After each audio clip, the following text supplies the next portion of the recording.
I planned like that. I called ahead to find out what you were gonna wear. Okay, we're ready to go. Welcome everyone to our, excuse me, July 23rd, 2024 Board of County Commissioners meeting. Let the record reflect that all 5 commissioners are in the conference room, which is very exciting. So we will go ahead and get started. We've got a pretty full agenda. So we're starting off with Ashley Kelly. Hi, thank you all for being here and for inviting me to come and brief the board on a contract that is before you. Uniform Guardianship Act was enacted in 2021 by the state. It requires courts to appoint attorneys and court visitors for indigent parents and kids involved in these types of cases. Thankfully, the state has come through to provide reimbursement for those costs. This is the 4th time that I am requesting that the board approve a contract that would reimburse the general fund for $336,054 for this next year. They base that amount on what they believe our projected filings will be. Of course, there's no way to know if that will cover all of the costs. For the last 4 years, though, it has provided all of the reimbursement to the courts, which then goes to the county for these expenses. So I would ask, I believe in 3 weeks, the next time you have your consent agenda, the contract will be before you to approve another reimbursement agreement from the state of Washington. Happy to entertain any questions. Tracy, any trends of more or less filings or? Minor guardianships, which are when a parent isn't doing a great job with their kids. Most of the time they're filed by a grandparent. We are seeing an uptick in those. My belief is that perhaps DCYF, Department of Children, Youth and Families, is encouraging grandparents to go that route instead of going through Child Protective. That's just an assumption, but regardless, the end result remains the same, that a child is in a safe environment. Anything else? Thank you. All right, thank you. You guys have a good rest of the day. You too. See you later. See you. Okay, so next is Justin Johnson.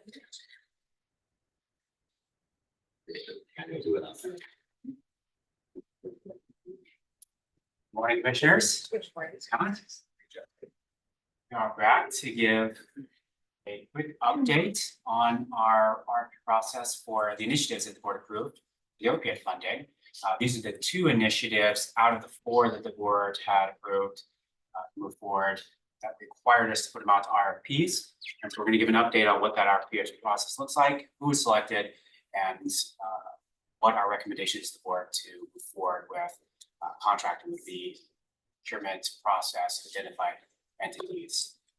2 of the areas that we identified as part of the investments and we did the RFPs on, just briefly, I know you guys have heard me talk about this a lot, so I won't go too in deep, is the triage and sobering immediate investment in the community.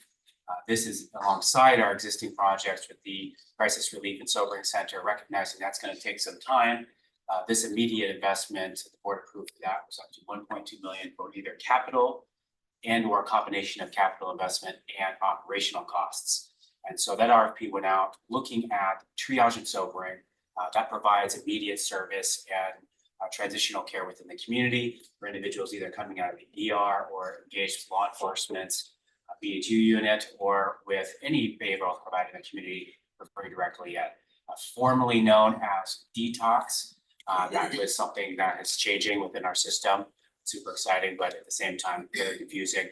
Regardless, sobering is that covered service that pairs with our existing funding under our SABG grant. So that allows for, again, combined funding as part of the opiate project. And then the second one was the neonatal abstinence syndrome long-term housing support investment. So those are the 2 key areas, the RFPs that went out. We did pretty rapidly after the board approved the original investments, but it's taken time to have it open, to close, get the procurement committee with everyone on vacation, then have them complete, and now we're all back. So I'll turn it over to Ashley to give an update on both, how that procurement went. And then we'll work the recommendations. Wonderful, thank you. Good morning, everyone. Can I get the next slide, please? So for the Sobering and Triage Center RFP, we had that review date on June 26th, and you can see the scoring committee members listed above, but essentially they were comprised of individuals with experience or expertise within the field, individuals that comprise our Behavioral Health Advisory Board Committee, as well as individuals with lived experience. That was the only RFP that was submitted for that procurement process, and that was Spokane Treatment and Recovery Services, STARS, was the one who submitted that. Overall, the committee provided a score of 76%, and that was for the contract total up to $1.2 million, as Justin indicated, in capital and operations for sobering and triage services. And the next one, please, next slide. Thank you. For housing support for parents and caregivers of babies with neonatal abstinence syndrome. We reviewed that RFP on June 27th, and the one submission was from Maddie's Place. You can see the scoring committee members listed above, similarly identified individuals with expertise within the field, individuals comprising our Behavioral Health Advisory Board, and individuals with lived experience. We did have others invited on that. However, we had some last minute cancellations, individuals being unable to attend that, but still had a pretty robust committee for that selection process. And overall, the score provided was 79%, and that's for the up to $600,000. Things of note for both of the scoring committees were, based on the scores, were identified areas and challenges within the community that already exist. So the sobering and triage had to do with workforce and compensation investment, something we can address in our contracting, but that was something that the feedback of the community identified. And then for the NAS, I think there was some confusion initially when this was submitted as to if they had to list out everything that we're going to use the funding for, or just identifying how the money would be utilized directly for this service. Once we identified that was the primary one, that was where the committee said it's kind of confusing. But otherwise, the intended purpose or the service that was going to be provided was, there was no concern. It was the, based on the rating, was the highest one. So those are the only two areas where you saw the scores actually dip, was questions, because those would be actually identified in the contracting process and not directly in the RFP selection. Otherwise, they've met all the minimum requirements necessary for this, as well as established existing presence within the community. So that support, as well as additional funding that they have brought to bear, either with Department of Commerce for other grants with STARS, or with Maddie's Place with investments from private donors, allows for the money that we're adding that to be combined for mutual investment. So it's not a sole one, and there's no other plan for future engagement. Any questions on that scoring or the selection of those? So for both of these categories, you only received one applicant. With all the attention that's being given to this, why was there only one applicant in each category? Do you have any kind of sense about what that is? And is there something we ought to be aware of as we move forward to try and address this issue? I think the release of these RFPs and the requirements came at a unique time. So for the STARS, at the same time that we released this RFP, the state was actually in the process of reviewing applications for the Department of Commerce grants. So a lot of these agencies were waiting to hear back on the final determination on that before they reached out, and they had exhausted a lot of their grant writing for the Department of Commerce. So that's what we heard back, was it coincided and distracted from what they had already been planning with. And there was a lot more money available and long-term with Department of Commerce than what we were offering. I think the second aspect here was the unique aspect of the triage of sobering. Because we are doing such a unique service, and it was a gap area, no other provider was prepared to provide that level of care. Right now, STARS is the only one doing sobering, and they're the only ones with that facility available to do that sobering. We've heard of other providers out there looking to purchase properties to do that, but no one was prepared or available, and that was a requirement. There had to be some experience in the community. Again, why we identified this as a gap area. The other aspect was, since we're gearing up to open up the Crisis Relief and Sobering Center, some agencies who want to partner with us in the future for that project are waiting for that project to come to fruition instead of taking on this initial one with the fear that if they got this grant, they may not be available for future ones. So I think that was what we had heard back. Otherwise, there was a lot of agencies that expressed interest, none that wanted to commit to something here without the promise that they would have something in the future. Okay. And similarly with Maddie's Place, they're the only ones that do mass engagement services. One of 6 in the entire nation. So really, there was no other agency that wanted to take that on, especially the state. Still not designating whether or not NAS would be covered, even though the federal government has already identified. So unique challenge, no one wanted to take that risk on without clarity. I understand the uniqueness of Maddie's Place and they do an incredible job. But the other category, I was just a little puzzled by. Okay, thank you. So following up on that, has Stars, I know they purchased a building and they were renovating it for a sobering center. Have they opened that yet? Or is this help them actually open up those beds?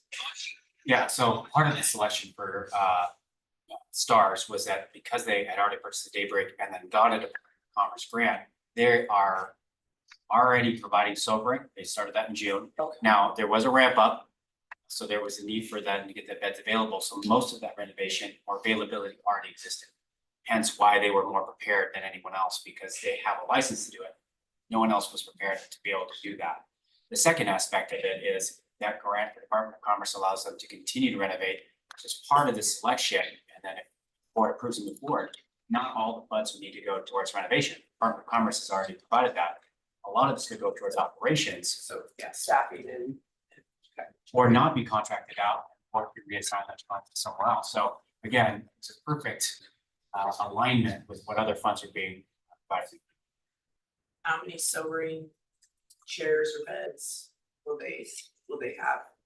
We're gonna start at 16. I believe that's what we're looking at identifying. We're looking to expand. Remember, there is no restriction on sobering, but there are for IMD exclusion on their current withdrawal management beds, and they'll run those concurrently. And we are already funding them for sobering beds. Okay. This would be an expansion in addition. And this is also something that we're looking at other partners, probably for other expanded services. So there is also a possibility that we won't have to fund as much. So we're looking at other funding sources to support this as well. Oh, and that's why it's an up to amount. Okay.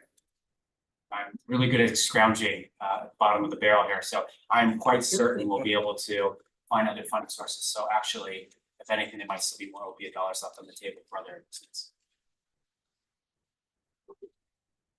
Yeah, and this doesn't conflict with what we're doing with the stabilization services that we're gonna expand at our center here on campus. No. So the reason we went this route for alignment is it provides the immediate treatment service. But the relief center that we're looking to build as a big project is a unique service that will be co-located. They're not doing the relief portion. So ours will be still the only, as far as I know, facility in Eastern Washington to provide that level of care. And then as this comes, with this coming up line now, and as ours comes online, will we be able to continue to fund both? Yes. In fact, because we're looking at alignment with other fund sources, it provides the other unique problem of now we have additional funds. Now I'm going to find other ideas to bring forward, which again, is a unique problem at this time where other avenues have received shortages of funds. We actually have additional ones. And we do for still limited time. It's a long time, 15 years or so, but then it's just long term. We just keep looking to the long term. So no, I'm happy with both projects. So the need is definitely there. It's just making sure that we've thought through all this. So. Yes, and another thing I'd add to this too, speaking with the Valley as well as the city, they already have agreements with Stars to have a vehicle run, pick up and drop off between facilities. So transportation is key there. And the city has already put money towards supporting this as well as the Valley exploring interest in supporting it. So again, we have that local engagement with Stars as well as part of the connection. So. And just a reminder for the board, these are just one-time investments here. The ongoing stuff is either the facility or through Justin's department that has that funding. So one-time dollars with the opioid funds. Excellent. So what I'm hearing is I've got 5 head nods, move forward with contract. And you'll see these come before the board once we initiate the contracts. Again, we still have to negotiate with them on what that will cover, and then you'll see that probably in sometime in August. Excellent. Thank you both. Thank you. Awesome. Thank you. And Victoria is next. Good morning. Good morning. Morning. I'm here to advocate for 40-hour work week for Council for Defense. It's my understanding that you guys have probably been briefed on by both the public defenders and the prosecutors. It's also my understanding they've also already been approved for the 40-hour work week. I'm asking for the same consideration for my office. Obviously, this is huge for retention and recruitment, and I think provided the county ordinance and resolutions that provide for pay parity, I think annual parity is important. I certainly think all the attorneys should be paid the same. But my ask is a little bit different because I'm also asking for my staff to move to a 40-hour work week as well. I have a very small office. One of my staff members I consider part of my management team because she's an executive assistant. And then I have an investigator that's been on a 37.5-hour work week. Despite the fact that the public defenders investigators have been in a 40-hour work week for some time. So I'm certainly asking for those, but I would also ask that my secretary / receptionist and paralegal be moved.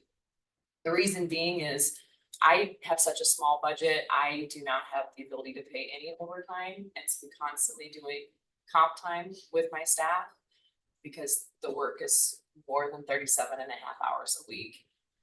So it's very difficult to keep track of comp time, and then it also means when they're taking their comp time, all this work is building up for them when they return. Additionally, because I'm such a small office, we have different coverage needs. My staff has to all be cross-trained to be able to cover for each other. Unlike in the public defender's and prosecutor's office, there are multiple legal secretaries, multiple paralegals, multiple investigators. We don't have the ability to distribute work evenly that way across members of the same class specifications. It falls on someone else to cover during vacations or illnesses. And so I think with the size of my office, being as small as it is, it makes more sense to me that everybody would be on the same 40-hour work week.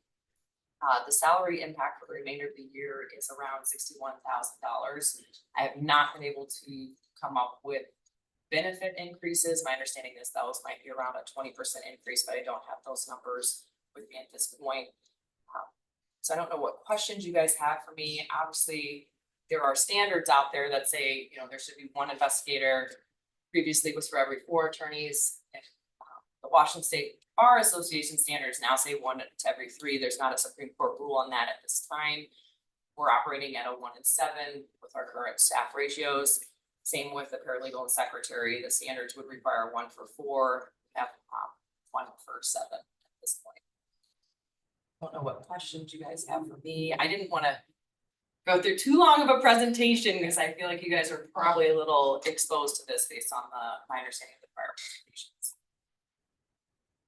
So, how many people are in your office? So I have 6 attorneys, and then I also carry a partial caseload, and then I have 4 staff members. So there's 11 of us.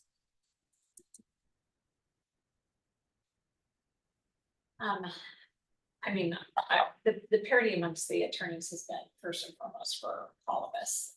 So, I mean, I think that that's, you know, what see some headlines that, you know, that yes, we want to make sure that happens. I think the rest of it we have not had talked about. So I think that's a discussion we need to then have with HR to talk about what does that do for parity of other, you know, similar.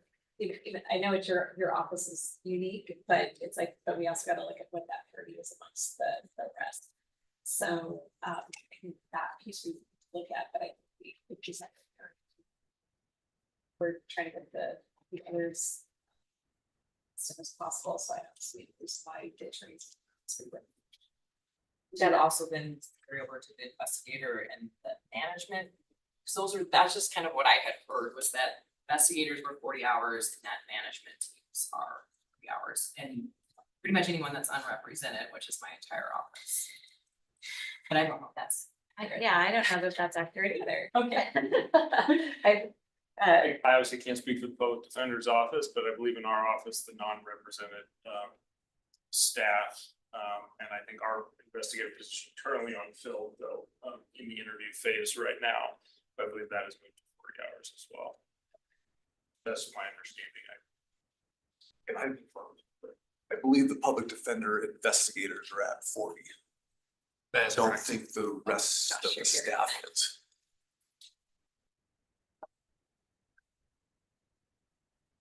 so we think the investigators as well, The investigators in the public defender's office have been moved to 40. and the prosecutor's office. Yes, I believe so. So then it would make sense to, again, for that. My understanding, I think at this point, the prosecutor's office represented staff has not moved yet. And that is pending, whatever they do in their negotiations. But I believe our investigator is unwrapped and has moved. What about the management staff? The unwrapped management staff is as well. So I think we would just need to. I believe that was Larry's request when he came in a month or so ago. So it was for the whole office. And I'm sorry, did you say your executive assistant is a manager? She's part of my management team because she helps me with management of the staff. And there's a little bit of a designation in the class specifications, my understanding for executive assistants versus just an assistant. So she works closely with me in that regard. She's the one that I deal with the most comp time issues for. So that is a position that I'm definitely advocating to move with me to the 40-hour work week.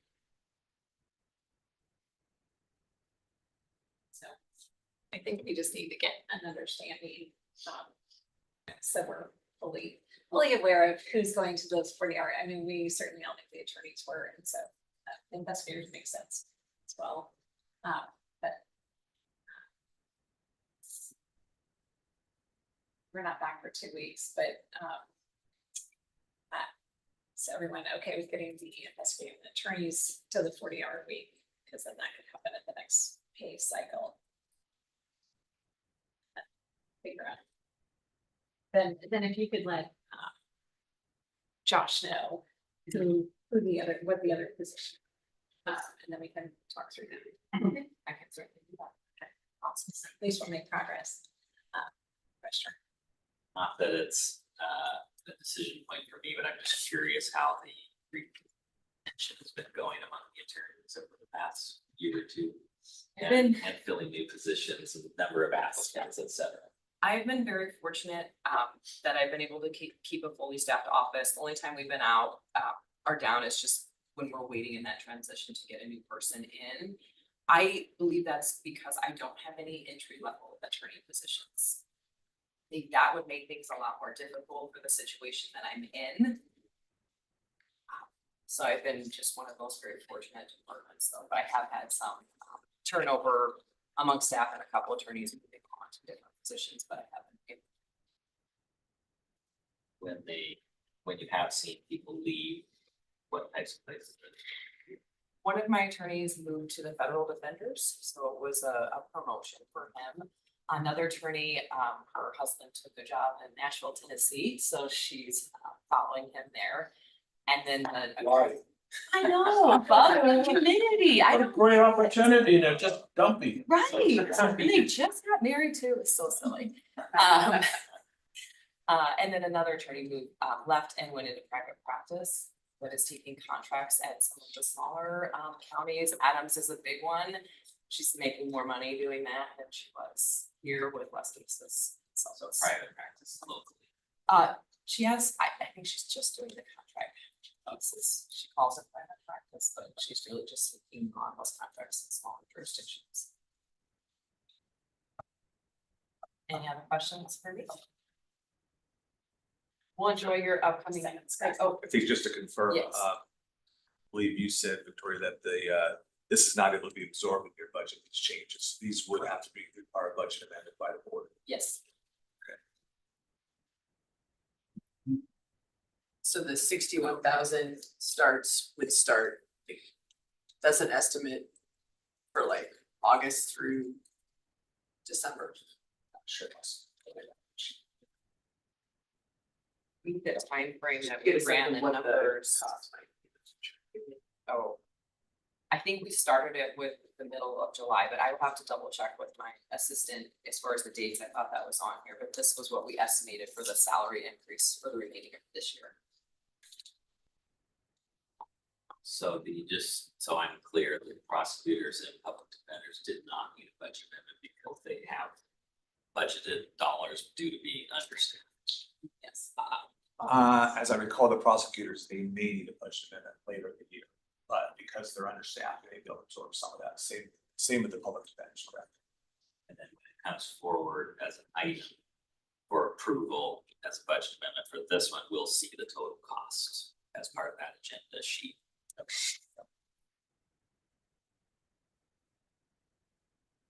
We see it on, when we get those lift budget amendments, so it becomes one of those items within that list of different budget. One of the quarterly ones that we'll do. And that was my understanding, talking with Tessa at budget, because I talked about, I didn't have this in my budget, especially when I talked with HR as well, and she indicated.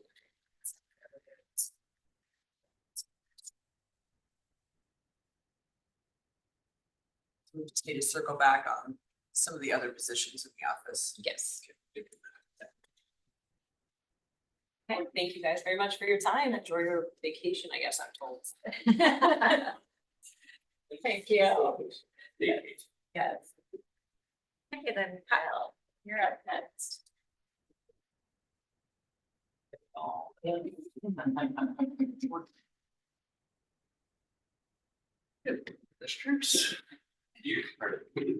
Yeah, we text this. So the first item I have up, Ron, I think you have our presentation with regards to the Public Works Operations Building. That is moving. We finally got, there's one revision to one of the slides I'll highlight you on here, but as you know, when we go through this process here, what we do at a point during the early phases of construction or even before construction, depending on how we view the risk allocation, we establish a GMP, which is a guaranteed maximum price that we agree. So we have a final GMP. We had originally budgeted around 16.5 million for the GMP. That includes all construction, permitting, the design effort, construction management throughout to the end of the project, other than our owner's representative activities. We came in almost $1 million low, 15.7, and actually, because of the way we went to a 2-building solution, we got a little bit more storage than we had originally expected with our pre-engineered metal building that's going in place of where the current warehouse is. That does include contingency that's in there. We still have subsurface work with some swales and in the northern part of the parking area. So we do still have a few betterments on our list that we are analyzing this summer. Mostly things like security, the type of fencing and the height of fencing, and then automating of the gates. Then and finally, doing an analysis of whether or not a vehicle wash bay would make sense on that site for kind of our long-term usage of that area here. All of those things obviously would still be under that initial budgetary amount, but I don't think we're going to come even close to that with betterments. So we have a couple last things to analyze, but we can do that after signing the GMP. Next slide, Ron. So the site's been cleared right now. We've done some of the underground storage tank removal. The demo's all done, except for the building we're currently occupying during construction. They phased the construction so that we can run a couple of operations out of one of the warehouses and not have to relocate our striping and bridge crews. So we did get our building permits. So it took about 16 weeks or 17 weeks. But we finally got those. So we're off and running. We probably only lost about 2 weeks longer than we were expecting. We had budgeted more like 14. So kind of had to sit around for a couple weeks. But now it's off to the races. We are starting on footings and getting rolling, and we, since we're doing the 2 structures, we're kind of leapfrogging back and forth. We've already ordered the pre-engineered metal building, so we just got word that we're gonna likely get that a little bit early as well. I think that's gonna arrive in August. We were thinking September. So we're on track, kind of back on the schedule we originally forecasted. Moving in next summer, and then we'll finish out our paving and be completely done in the early fall. Got one more slide there, Ron. Here's just a little bit of some of the renderings from the design team here. You can see the site layout on the left, with the office building kind of on the left side, and the pre-engineered metal building down on the southeast corner of the site, with the kind of hillside in the back and our parking pushed to the northern part of the site. That's kind of the main hallway on the bottom going through the building, with each team broken off onto either side of that. There's basically one hallway through the middle, right through the, and then we start with, we've got bridge in the northwest, training in the southwest, sign and signal shops, construction management, materials lab, as you work your way through the building. And then some of the vehicular and the material storage goes in that pre-engineered metal building. And a nice aesthetic facade that kind of matches the character of the neighborhood, and then putting back in street trees and a few other things. So just wanted to make sure everybody had that update, and glad to report that we're running on budget. So does your GMP include the potential for sales tax increase, or are you assuming that you take that out of contingency, or? We just have current sales tax rate in it right now, so if we needed to, whatever, based on the timing of when that came through and the things we've already pre-purchased, a lot of materials will already be purchased. Okay. By the time any changes would potentially come in, and then we can sort that. Okay. Questions? Thank you. Okay. Exciting, okay. We're trying, we're out there a lot. Try to jump out there as quickly as possible. Follow up on the designation of a representative of the Salmon Habitat Restoration Citizens Committee. I had sent an email out after our briefing last week with our recommendation. I'd gotten with Ben and talked about it. And we had thrown Amy Sumner out. You remember Amy is our water resources project manager. She's the one who did that awesome. She had a storyboard for us talking about our historic aquifer monitoring, and really a strong leader in Ben's group. And wanted to see if there was any discussion or questions. She's one of our real up and coming leaders. She's an amazing public speaker. When that Gonzaga Water Law Conference went through, she was one of the best speakers in the room. So she's really gotten her legs under her for talking to large audiences, and whether that was plenty of political representatives in that room, citizen representatives in that room, and she's very technically astute. So a couple of the considerations for why we recommend Amy is just, frankly, Ben's plate is over. I've got him just. So I don't want to add on to Ben's plate. I know that Amy has the technical expertise, and with they're in that room of the Citizens Committee, there's going to be one very strong technical voice from the tribes. Brent from the tribes I think he's a PhD. That guy is brilliant, and he has a strong voice. So I like the idea of Amy having probably the next highest technical acumen in the room.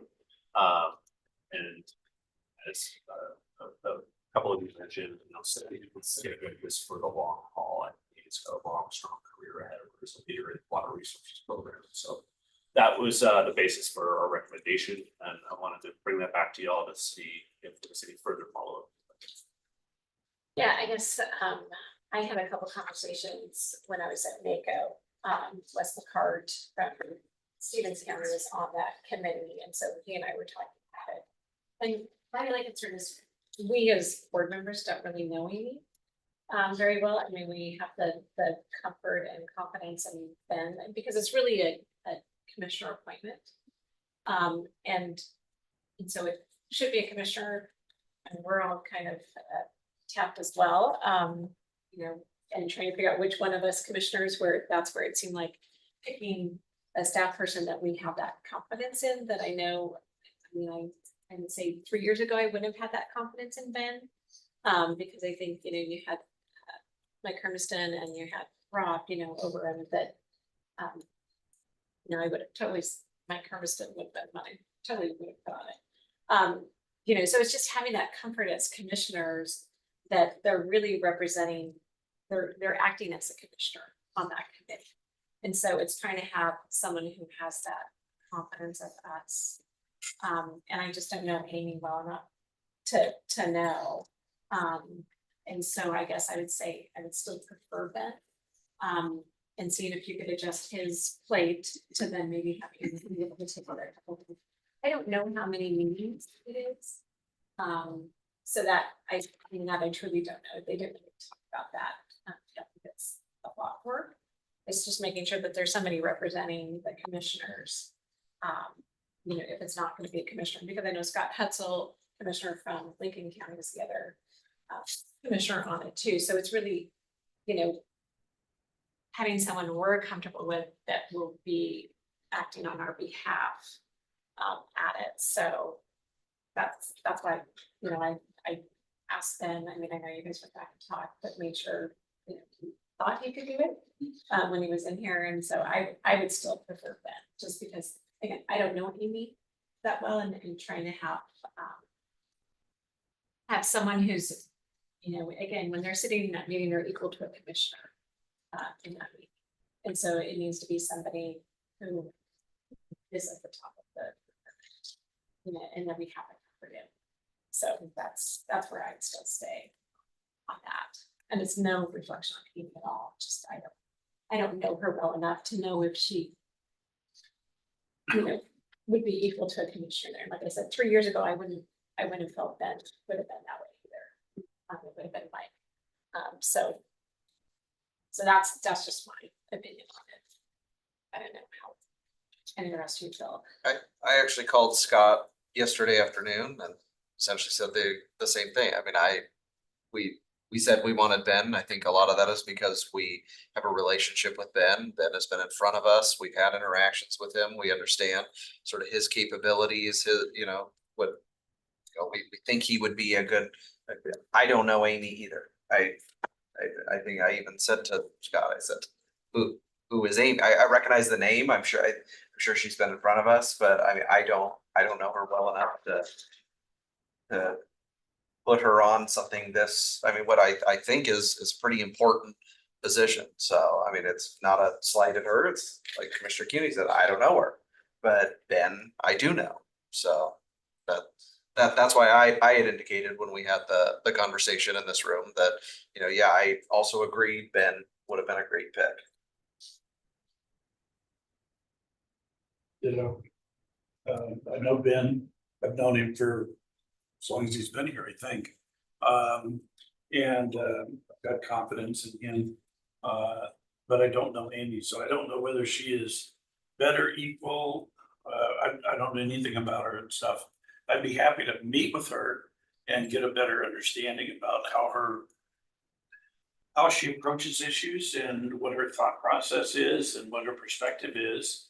Certainly be open to having that conversation, but you know, absent that, I mean, I agree with the other two. I mean, Ben is a known quantity, and because of that, maybe that's why his plate is full, or overfull, and stuff. And so, you know, I guess I would have to be convinced to move away from Ben, and that only happens with, you know, some kind of interaction and stuff. So, absent that, I still have a high degree of confidence in Ben. So. I also have a high degree of confidence in Ben, just for the same reasons you said. I'm just wondering what you think about redirecting his plate a little bit if that's what the board seems to request. I don't know that that's a reality, to be honest with you, is a very strong but young staff requires him to work very directly on a lot of district programs. He's got a lot of breadth and I see that guy working at 4 a.m. and late at night. I know he doesn't need something else on his plate. What we can and can't massage around. I don't have a good solution off the top of my head. I can talk about it and work on that. We can try to see if Amy has the capability. Conversely, and again, whoever is representing the commissioners on this is not doing this in a vacuum. Amy, Ben, and I would be meeting on a regular basis about every meeting before and after. So whomever is involved, the 3 of us would be treated to voice and whatever you would like. Well, and I would expect too that it'll be coming back to the commissioners to have these discussions, because if we're not getting informed by the person who's representing us on the committee, we'll be hearing from other commissioners, and that's the worst case scenario that for as a commissioner is to be hearing it from others and not from our own representative. So is.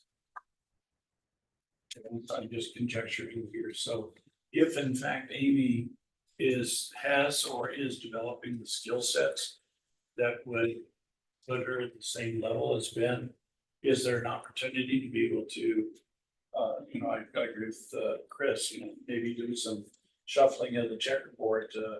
Maybe this is an opportunity for her to grow in another area of the department and relieve Ben of some of the sort of responsibilities. I know that when you've got somebody that's hitting home runs on the bench, it's hard to replace them. You like that, Chris? Thank you. But Ben is a known quantity. That's hard to overcome without knowledge of the other person. And it takes more time, but maybe it's having a mentor on the committee, she's on the committee meetings as well. A mentor to and again, as you come back to inform the board, then we can gain that comfort. But great. I just don't have that comfort level with her to be at that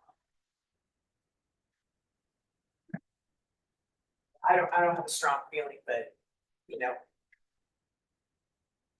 I support the other board members here and just looking at options. But I appreciate what you're saying, that it's a team effort. And you'll be coming back and briefing us and getting our input on everything, every step of the way. So I just don't have a strong, I'm okay with either. Need be with the commissioners for me standing for Ben. I think What? Do you want me there?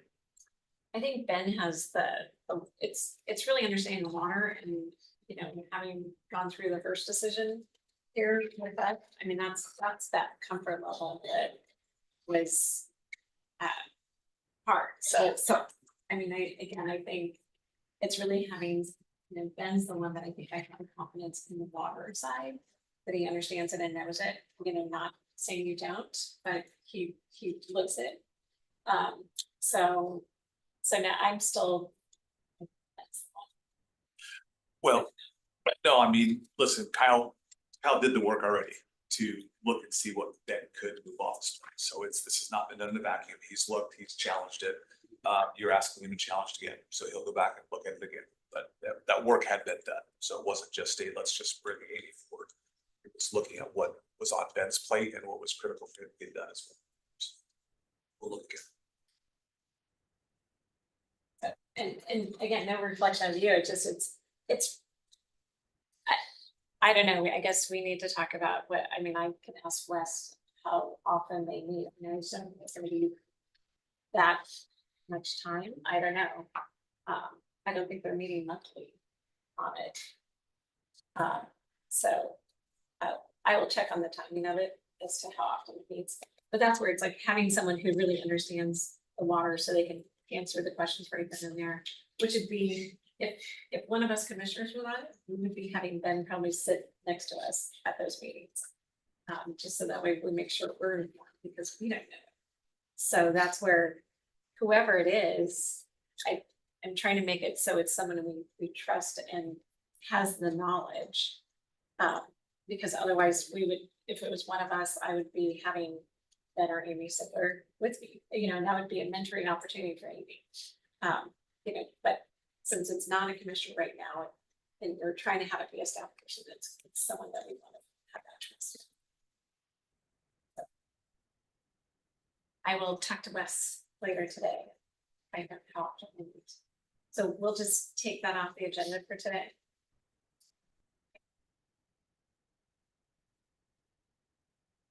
Okay, so then that takes us to your next item. So our next item is with regards to our master wastewater agreement with the city of Spokane. This has nothing to do with the current proposed amendment at the North Point lift station that we have discussed multiple times, nor the ILA that we have put in front of the city. This has to do with the fact that we have, this is our current master wastewater agreement. 1980 till now, there's 7 amendments. And that's the only copy, so be careful with. Yeah, this is the kind of the Bible of the. Multiple MOUs, 18 amendments or something, it is a monster.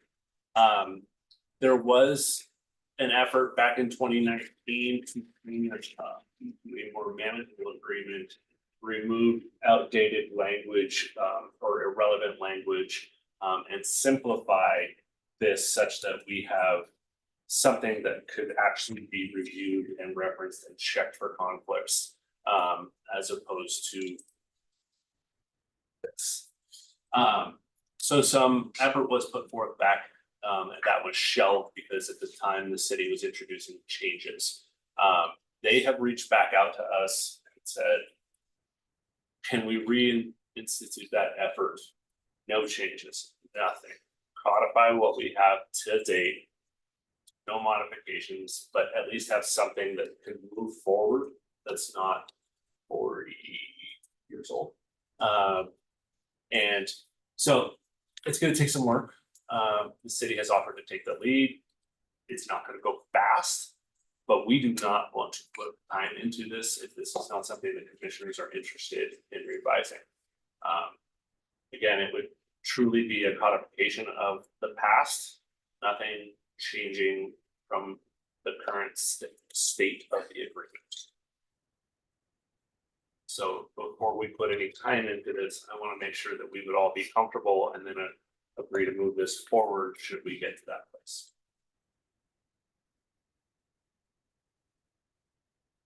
So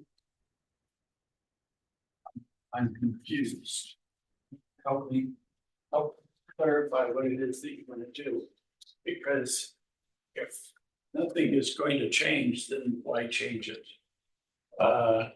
And so there's gotta be some underlying goal that we're trying to achieve that would warrant the amount of energy that it's going to take to achieve it. I'm not sure what that is, so help me understand that part of it. I think part of it is everybody that worked on the agreement, the amendments, they're all gone. And, you know, working with Kevin Cook, I have a pretty good understanding of the history and what, you know, some of these 7 amendments say and what they were for. But I think at the city, they don't have that history or the comfort level to know kind of what all of these agreements add up to. And so I think is what they're wanting to do is, like I said, take the original agreement, all the amendments, and you're right, it's kind of saying the same thing as far as where we're at today, but just with a simplified agreement and getting rid of the things that are, you know, moved at this point. You know, there's some of the agreements that really, you know, things have changed, you know, it's history, it's not really relevant to going forward. And so I think that's a lot of it. It's just kind of getting us on the same level playing field, and then if they want to make a change, then we're at least starting from kind of a known spot going forward. So the city still has Eldon Brown, who's been heavily involved in that for over 40 years. And my guess is we probably still know where Bruce Rawls is. Who's also heavily involved in a lot of that stuff. Are you thinking that you'd be reaching out to somebody, or are you going to try and recreate this out of the brain trust that we have today and not with what was here when we put it together? Well, fortunately, when many of those folks were still around, built Peacock, the city was instrumental in all that. They did a draft, so we don't have to go back to square one necessarily. Okay. There is a 2019 draft that's out there that got sidelined. So, and that was constructed by many of those individuals with that historical knowledge to try to get, 1,000 pages down to 75, or whatever that number is. And one of the challenges is if something, there will be amendments in the future, right? I mean, this is obviously has been a living document. Going back and historically looking for any conflicts in historical text is a heck of a task. So if we were to have a clean agreement that wasn't 40 years old, it would make the future a little easier. I'm not sure what that could amount to, especially as we look to how the system's future interconnection after UGA expansion and some components like that could have some value. So how will editing all of this into a shorter document impact the DEPA permits for both the city and the county? You mean the MPDES? Yeah. Shouldn't at all. Okay. Our permits are where they're at right now. My expectation is they will be administratively extended for a while. Okay.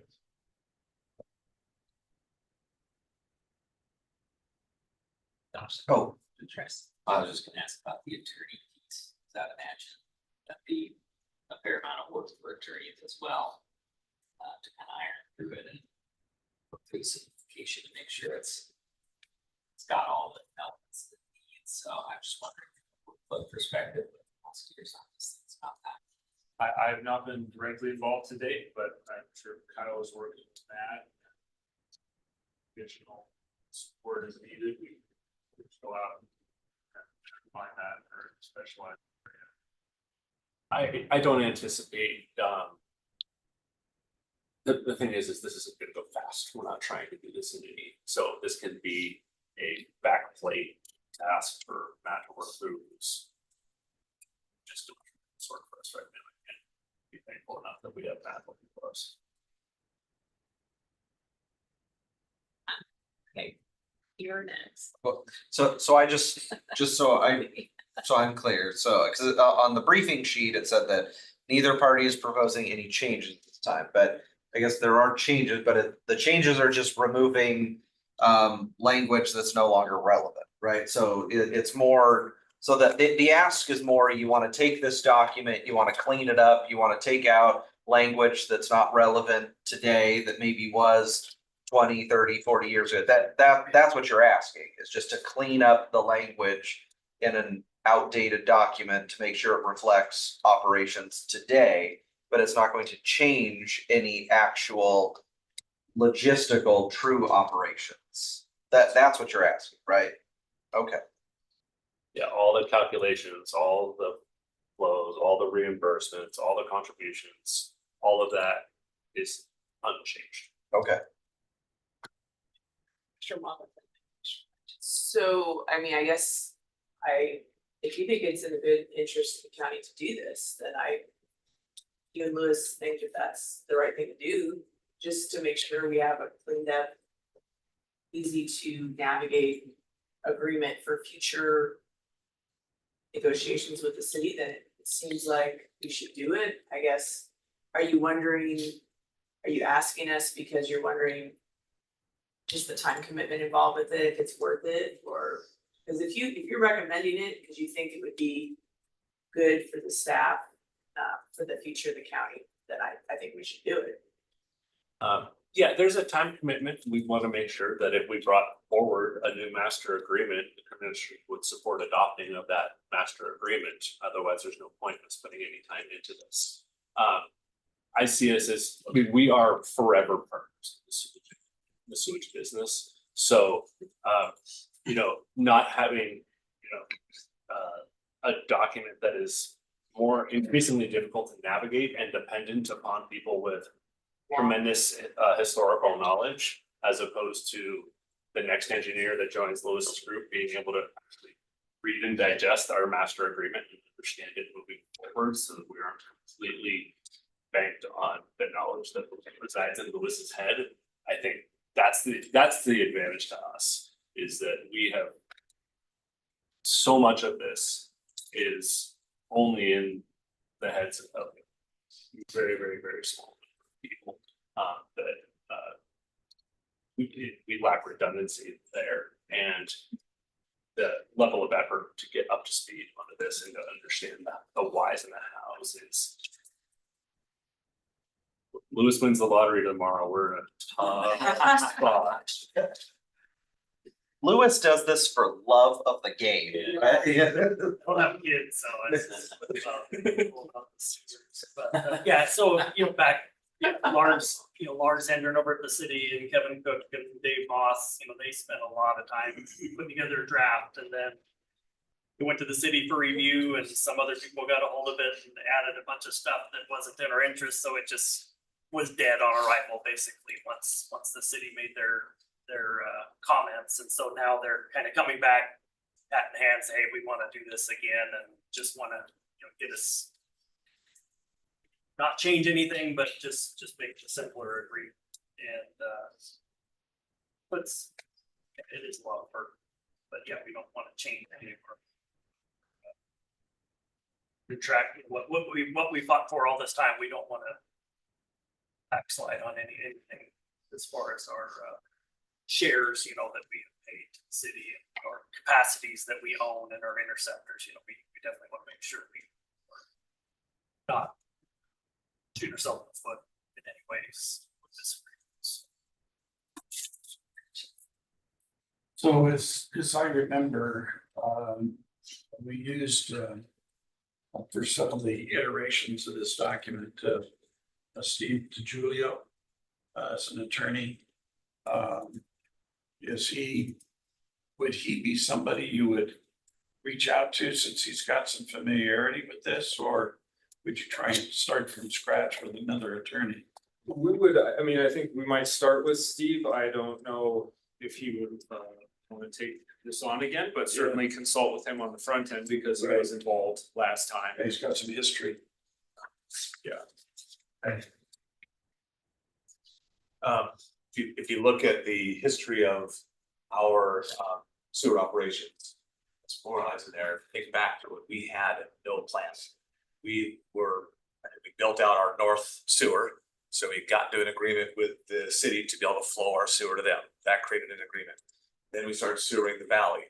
We built pipes and conveyance and interceptors out there and connectivity, and that created another amendment. And then there had some, we bought some capacity in the city's treatment plant, which also created an amendment. Then we had our O&M for our interceptors in there, and our wastewater flow, which also created more amendments. And then we built our plant, and then how much our share and flow that we could have. So it's just been an evolution of our sewer treatment plant and our sewer operations, and being able to bring those into what current state is and lay that out in a document.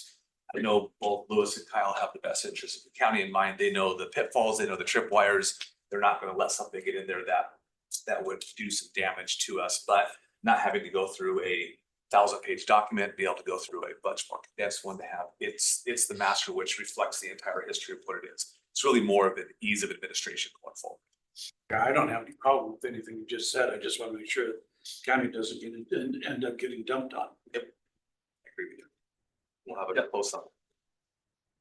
No pun intended. I was gonna say, I'm not the only one that caught that. Just ignored it. That's right. No, I mean, I think as long as it's not changing, I think we always, the fear is when you open up a document that then people want to make other changes to it and just ensuring that those other changes don't happen, similar to what you're saying did happen with the city several years ago. So is the city on board with, are they wanting to look at this as well? They are offering to take the lead on it. Because we were basically lead last time. So yeah, they're the ones coming over and asking, they just wanted at least a head nod that if we got to the finish line, we'd all adopt it. I think we just want to make sure that all, that we would be seeing that there are no changes to any of the substantive items. So that would be from my perspective is that it's a, however you can highlight from one copy to the new copy that the substantive areas are not. And just, I think we have to get to that spot to be able to coherently move forward together.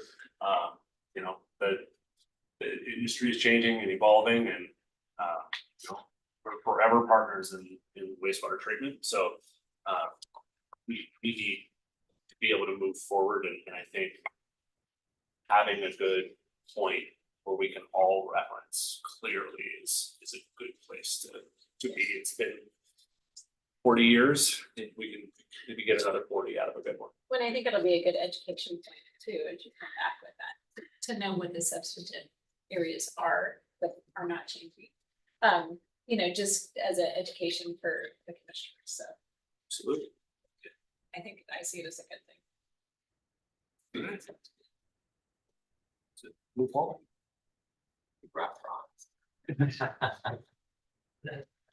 That's my good visual. Survival of Bookings counties. It looks a bit yellow with some of those figures. Coffee state.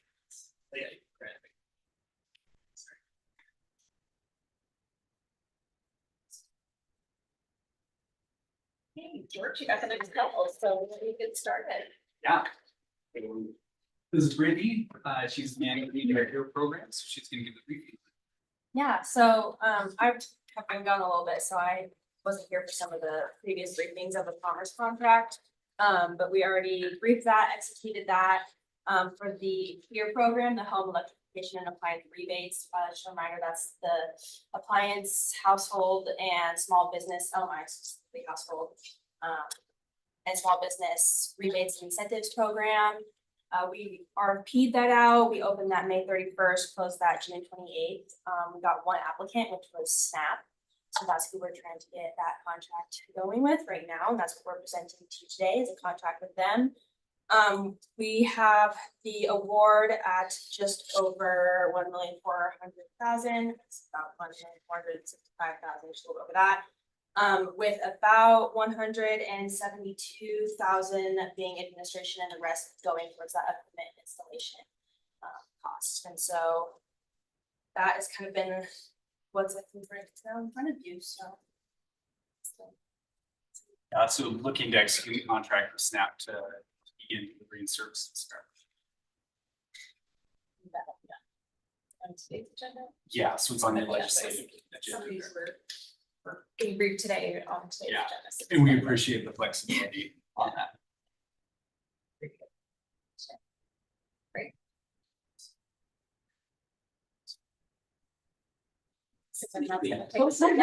Thanks, guys.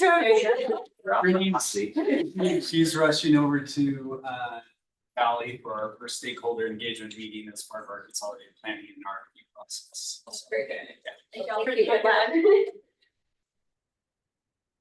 Good morning, Commissioners. My item today is update for the board during some contract negotiations with, you remember a couple of weeks ago, the board approved multiple consolidated homelessness grant awards to go to multiple different organizations in Spokane. We were finalizing up a couple, and Family Promise reached back out to us with some additional revisions for their contract that they were recommending we had. And looking at this, the revisions, we found that some were potentially unfavorable to the county.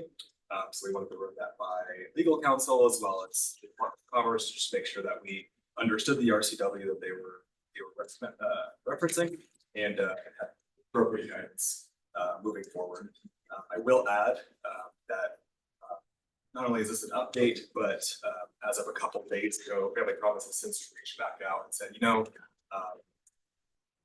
the new provisions that you guys were running up the chain and talking to Commerce about, we're not totally committed to those. Why don't we move forward with the minor revisions, 5.1, 5.3, and 5.81 of the attachment. So that's the most recent update of that. We just wanted to provide the board an update there. Any questions or concerns with contracting? Moving forward.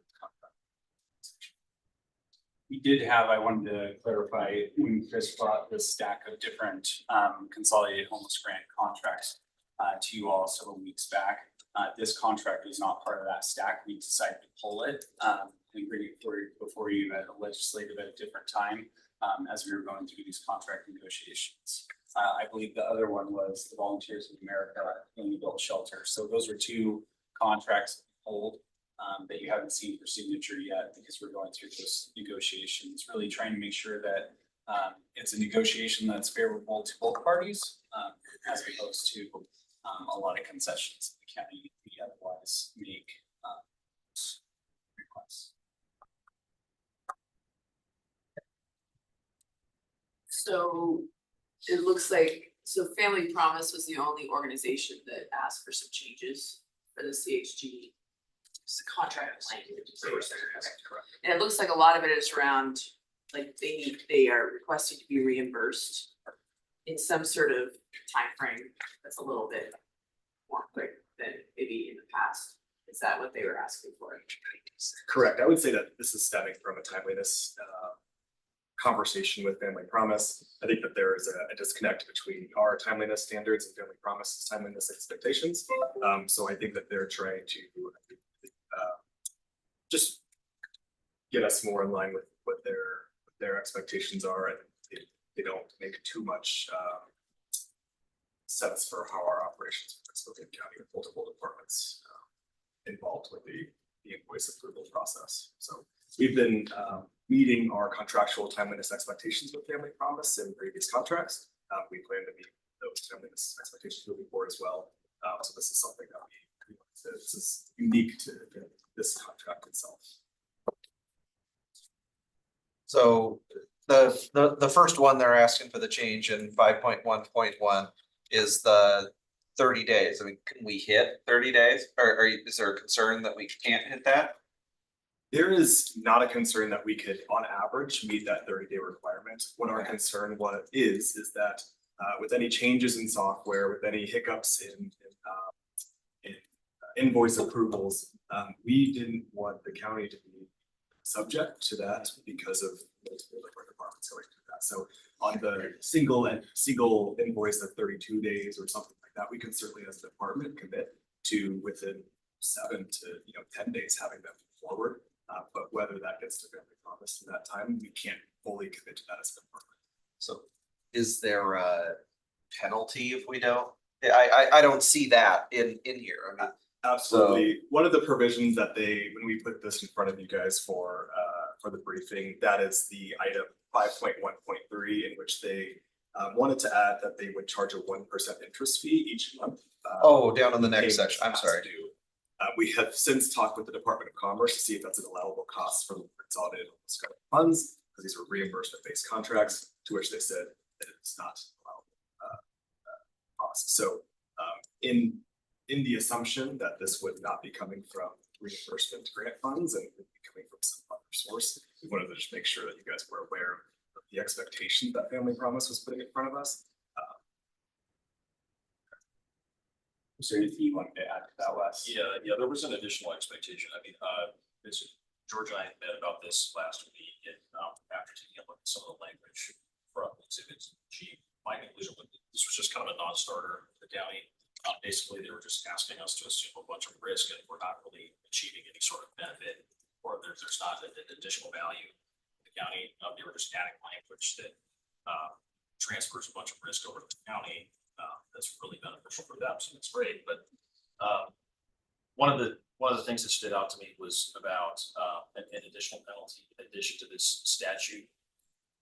That you can't use grant funds to pay for that 1% penalty. They also have a provision in there that converts the grant basically into an advance payment. If we're late, reimbursing them for a cost or something like that, they can point to the contract and say, you need to forward us the remaining balance of the grant. I mean, aside from just being ill-advisable, I don't even think that that's consistent with the grant guidelines anyway. So, I looked over the language, I was like, this is a non-starter, there's no reason to agree to this. These grants tend to be pretty straightforward, and this is like very aggressive language. And they've recently, backed off of that language, and I've kind of taken a glance at some of the things that they'd like to add as alternative. I think it's a little bit more reasonable. I think we're kind of getting somewhere. But when I looked at these, this is just not a non-starter. The county's not really getting anything out of this. So go ahead. When you say exhibit G, is that the new provisions to be added? Yes, that's Okay, correct. Yeah. so you said that you have been meeting our current timelines. What are those? Number one, and number two, can you help me understand the process for reimbursement? Because it's my understanding it involves multiple departments. So I would imagine we would want to have input from all those departments before we committed to particular language. And is there any reasonable language that we would find workable? So that's 3 questions. You can answer all those. So our expectation or our obligation is 30 days. So you want to make sure that those process and to that within 30 days. On average, I'm sorry, just want to insert business days. That's really important. That's the current application. correct. Is that in the contracts now? I believe it is, yes. And we're generally doing that. Yeah, generally, so this kind of escalated from some conversations with Family Promise where there were some statistical assumptions given. We challenged those. Per our records, we were paying within 28 days, looking back at the last year of invoices received. So within 28 business days, we were paying. We had some outliers, some that were longer before Chris started and during staff turnover times. But generally for that 12-month period, we averaged 28 days of invoices. So someone quicker, someone to go ask for it. But generally, considering the process that we have here at the county, we can get through it really quick on our team. But we also recognize that there's really important internal controls before those payments are made that just add additional time to that. We also are high volume departments. We put a lot of pressure on other departments to be able to process and pay those invoices. So I think that, sorry, Chris, but I think that's one of the biggest challenges is I don't have any concern about the 30-day when everything goes right, but when we bring Workday online and we have to like go down for a few weeks, and if we have any glitches in the system or anything else, I don't feel like we can make that contractual assurance and put the county in a liable situation. So I will say as an accounting person, when people are applying to us, they know what our standards have been in the past, and we can't take on someone else's issues. I'm trying to put it in a nice way, that if they don't have the operating cash to be on a reimbursement basis, which all these grants are on a reimbursement basis, that is not on us as the county to change our procedures to meet their needs. It is on, we have to be consistent amongst the county as we handle those invoices, because otherwise, if you start to get into the exception basis for each contract, you're gonna get, I mean, we're not gonna have staff to be able to do it. So I think when we put out the RFPs, in the future, we can put out, this is the contract, but I think we kind of do. We say this is what the timeline is gonna be and all that. So and when you're replying to those RFPs, you're replying knowing what it already is.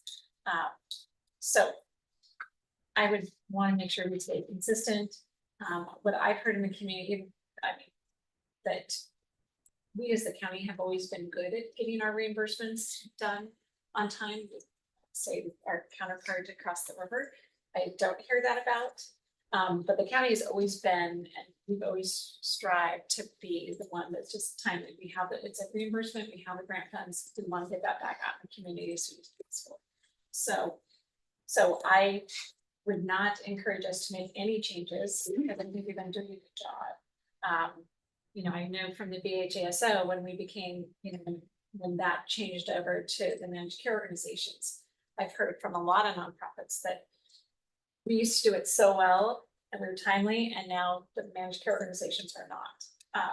And so and as we know, for our nonprofits, it's important to get that money back to them as quickly as possible. And that's what I've known that Spokane County has done this entire time.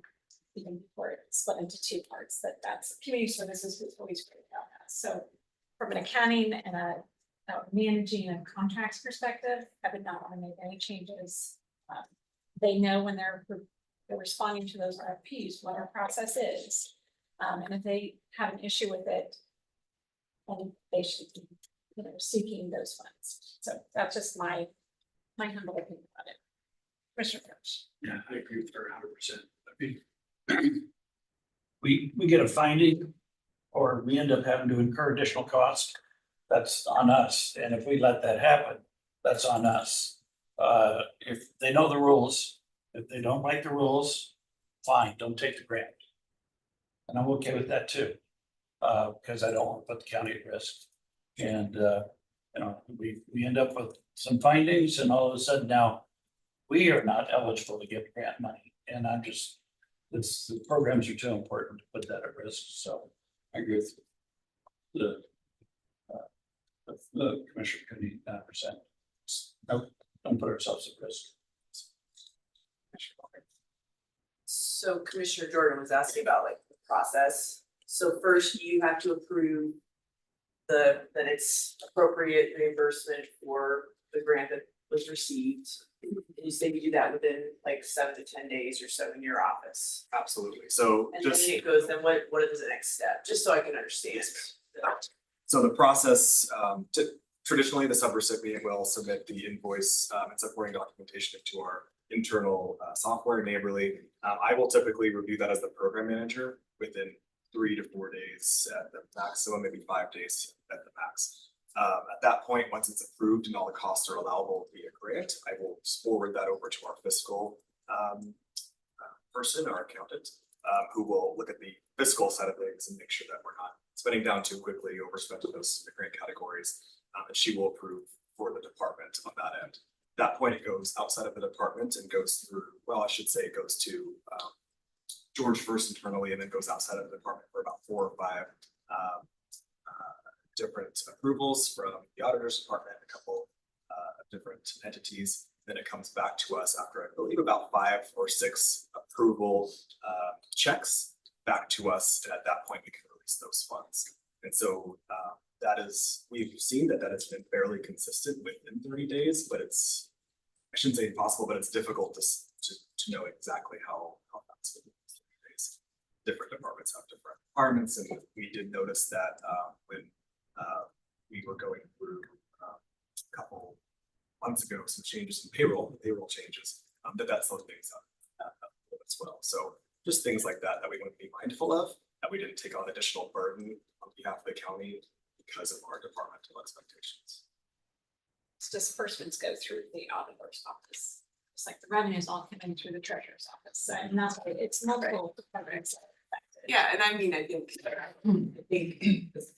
maybe we just, if there's ways we can have clear expectations and just be very, we can always improve our systems and talk with the other departments about, you know, like, do they need multiple people that can approve if someone's out on vacation for weeks? I do, you know, being from the nonprofit world myself, I get where, you know, they're looking for that reimbursement at that 30-day time frame, and when it doesn't come, it can be stressful, you know. So I know we're trying our best, but have you had any conversations with other departments about how they feel like the process is going? Absolutely. We brought on staff that has exponentially improved the process. I think that we've heard from a majority of our stakeholders that we've been extremely timely and that things have improved. We've heard from this stakeholder that we've improved immensely. And so I think we're having conversations with the auditors department through that fiscal representative. So I would think that we are on the uphill of expectations and things are going really good. And we're only Because we're only gonna probably get more and more reimbursement requests from not these funds, but like the ARPA funds coming in the next 6 to 12 months, so. I know that accounts receivable, I don't know, or accounts payable, I know that maybe they're down on some things too, right? And the auditors, I'm not sure. Yeah, I think to Chris's point, having an accountant on the team, we're now, I think, in our 3rd month with our accountant on staff, has made a huge, improvement in that process. We're building those relationships where folks that talk the same language are able to talk to each other. And so, yeah, I think Chris is my senior staff here, almost been with the county for a year now. So, you know, we're like, yeah, we're trending up in all these areas. You're bringing in more grants like this SNAP here program, but, so I mean, you feel like you have the capacity to manage some more flow of dollars as well. Yeah, I think so. I mean, as we're ramping up and getting good, getting a good footing, we're, yeah, a lot of improvements. So just so I understand, if I get questions about it, current contract say business days. 30 business days is the goal that you have. I believe the current contracts say days, but we were talking with, I believe, legal, in which the interpretation of days is business days throughout the contract. So if we put calendar days, for please, not my area of expertise, but I believe that's inherent to the contracts, that it's business days. Yeah, I'll double check the language in the original contract. I think the bigger picture of what I think is going on here, what kind of triggered our discussion was kind of like what we're talking about is like, it's pretty common for a subrecipient to be concerned about, you know, the timeliness of reimbursements and things like that. Obviously, that has a massive fiscal impact. So it's pretty common to have questions or correspondence about that. But what was unusual was just the ask, was this all of this suggested language, which really heavy penalties if something goes awry or if there's something late, that we were kind of scratching our heads over, right? Like, what is with all this heavy-handed language that I haven't really seen before in any contract? So that was really what triggered it. And I think it's pretty common to like be concerned about timeliness like that. We'll clarify that in the language of the contract. Do we know if Family Promise said, do we think they're likely to say, we'll forgo the money if commissioners say we're not changing our? I do not think that. I agree. I think we should stay consistent. I think it's a reasonable question about timeliness. What's the process? But it sounds like you saying you're looking at the numbers and we are generally getting better. So that's good. So I'd say we should stay consistent. They don't get you that contract. Right.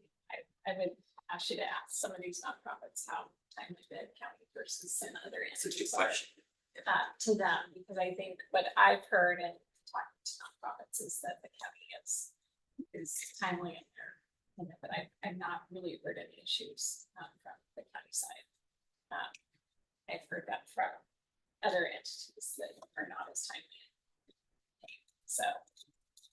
So I commend you because it is important that we get those funds back to them because they are relying on that, just like we're relying on them to provide those services on our behalf. So we're all trying to do what's best for the community. So thank you for what you guys do. So much. I'm gonna take us to Mike Sparker. There's some documents to hand out.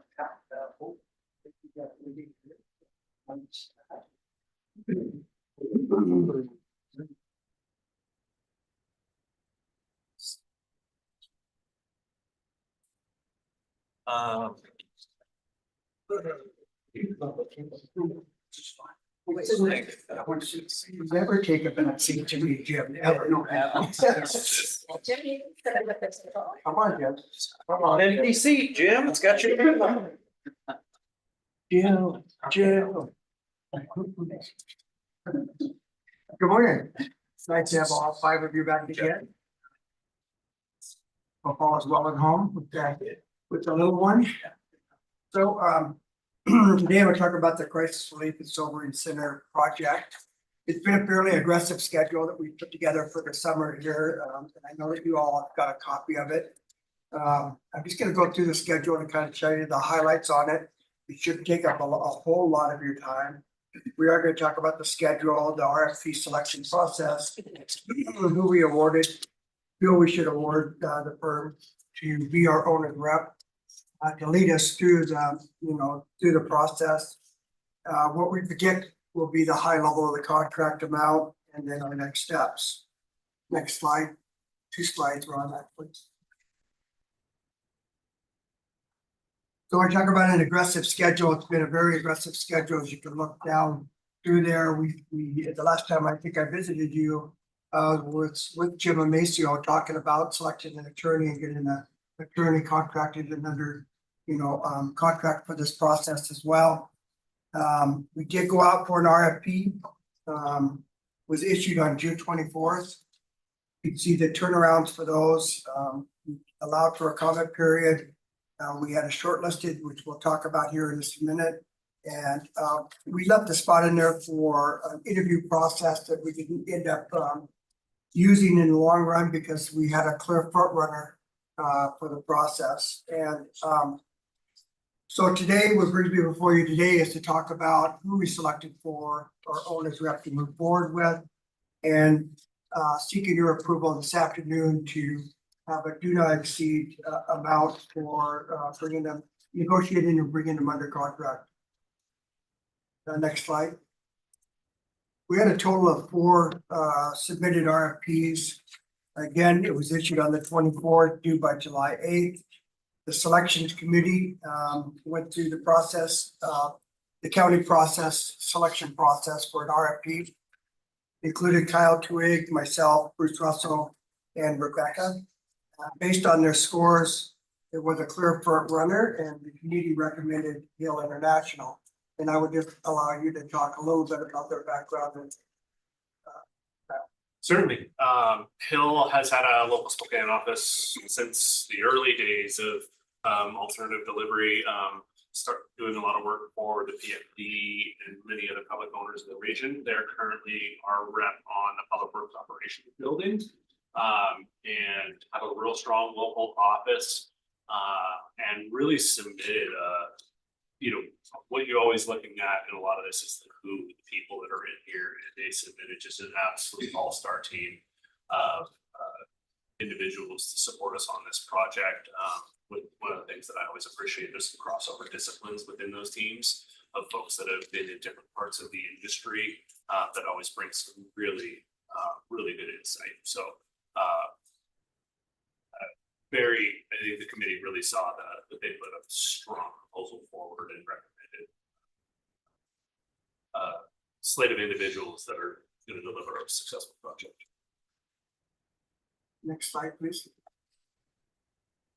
So today, like I said, I was here to brief the board on this, who we felt we're going to move forward with. We'd like to identify an amount for the contract as a $225,000 do not exceed amount. The funds will come from the opioid settlement dollars and then track through internal processes. And then, like I said, we'd like to have this approved in legislation session this afternoon. Next step forward, next slide. You guys can slow me down anytime you want to. I'm just pretty straightforward.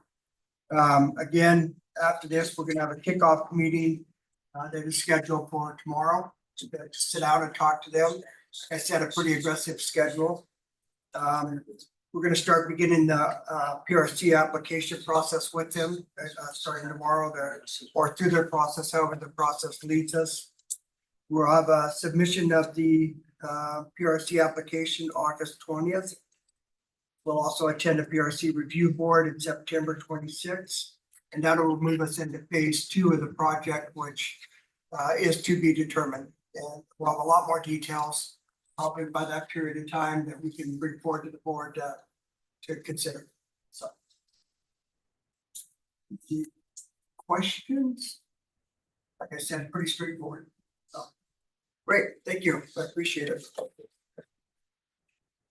Short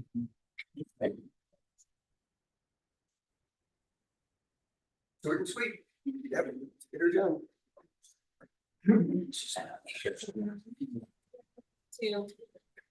Hello? Can you hear me? We can hear you. Great. Okay, so 2 items in front of you, and I think we'll, if I understand correctly, we'll have an executive session. I see Jim in the room. Good morning, Jim. Good morning, Pat. So, since this is probably the first time you're seeing the documents, if you just want to take a quick minute to skim them, and then we can take a look. I believe Ron may screen share them.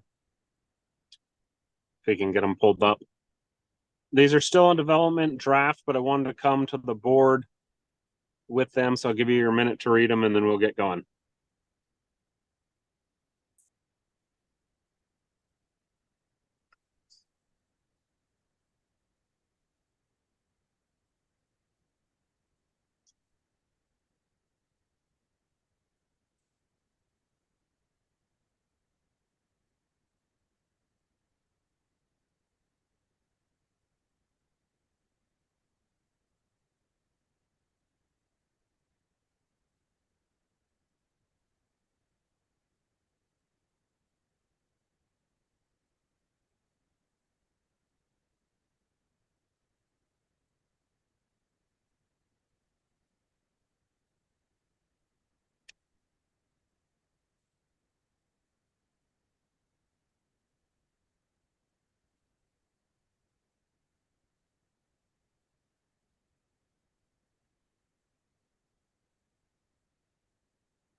I think the first document we'll take a look at is the draft communications plan, and then we'll move into the fact sheet if that helps. That'd be good. Go ahead. Okay, so the draft communications plan, starting with the goals and objectives. Obviously, this pertains to the juvenile detention facilities sales and use tax renewal that's going to be on the ballot.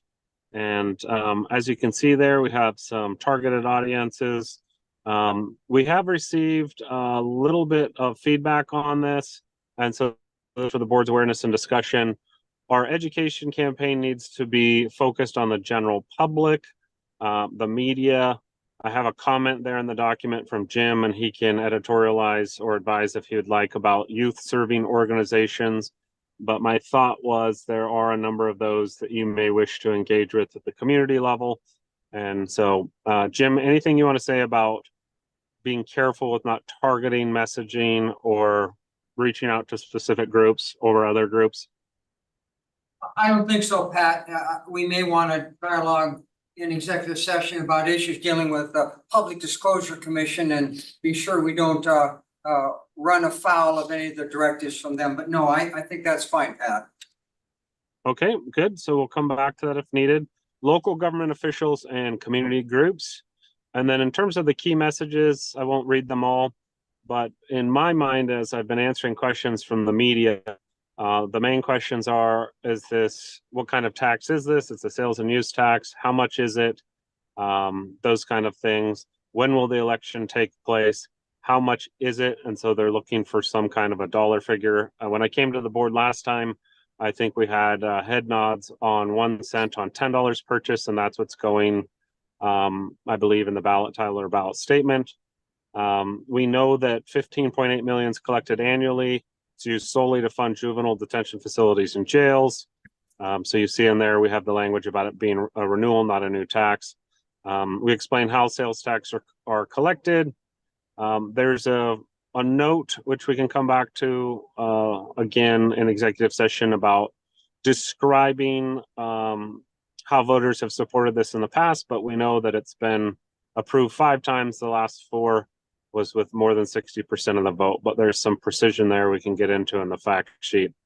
I think as a general message, letting people know that this supports youth making positive changes while holding them accountable to protect community safety. It's both, although you may choose to emphasize one part of that or the latter half of that, or just make that general statement. I did confirm with Tori that our programs, juvenile justice, I believe that's the name of the department, helps youth under age 18. There's a number of life skills programs to become healthy, productive citizens as they grow, reducing the likelihood of reoffending when they become adults. Some of you may wish to emphasize not just the life-changing aspect of that, but the impact to taxpayers when we don't see people later in the criminal justice system. And then this is a key point, and again, we may come back to this later, but being able to talk about what happens if the funding is not renewed. A number of questions from the media about that already, and I think the public will want to know if the commissioners have deliberated at any level, what would continue, what would not continue. That's just a key question. So communication options. Before I go to communications options, I know I got some feedback from individual commissioners and we can revise the key messages, but let's just put a pin in it there for a minute.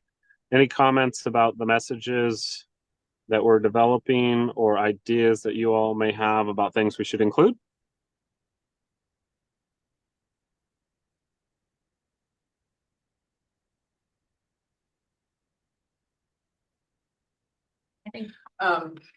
The only thing I was kind of corresponding with you about, Pat, was just emphasizing this is a renewal that supports the current operations. And I know that technically, legally, it supports, whatever the sentence is, the, operations and maintaining, repairing, equipping. But the idea in a short nutshell is it continues to operate our current juvenile justice facility and funds are used in our current jails for current operations. Because I think that people will say, oh, well, didn't you have measure 1 on the ballot last year about, building new facilities at the jail? So just have some clarifying language. It's not editorializing, it's just truthful that this is, the intent is to continue operating current operations. So that's just, I had some media reached out last week and they were confused about that, so. Good, yep. And that's definitely been a question I've got as well, is both the interplay between the tax renewal and what the city is doing currently with its public safety sales tax, which is a different beast altogether, but also the interplay with what was on the ballot last year. And so I do anticipate as we go forward, there will be continued need to educate media when they reach out on those topics and have good answers. So I think that's great in a nutshell. It funds what we currently have.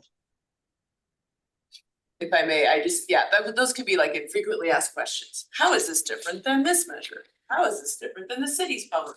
We could just have that in frequently asked questions. It doesn't have to be in the main key messages, but. Pat, I was just looking at bullet point number 3, where it, under key messages, where it says that the 15.8 million collected annually is used solely to fund juvenile detention facilities and jails. I was just including some additional specificity somewhere.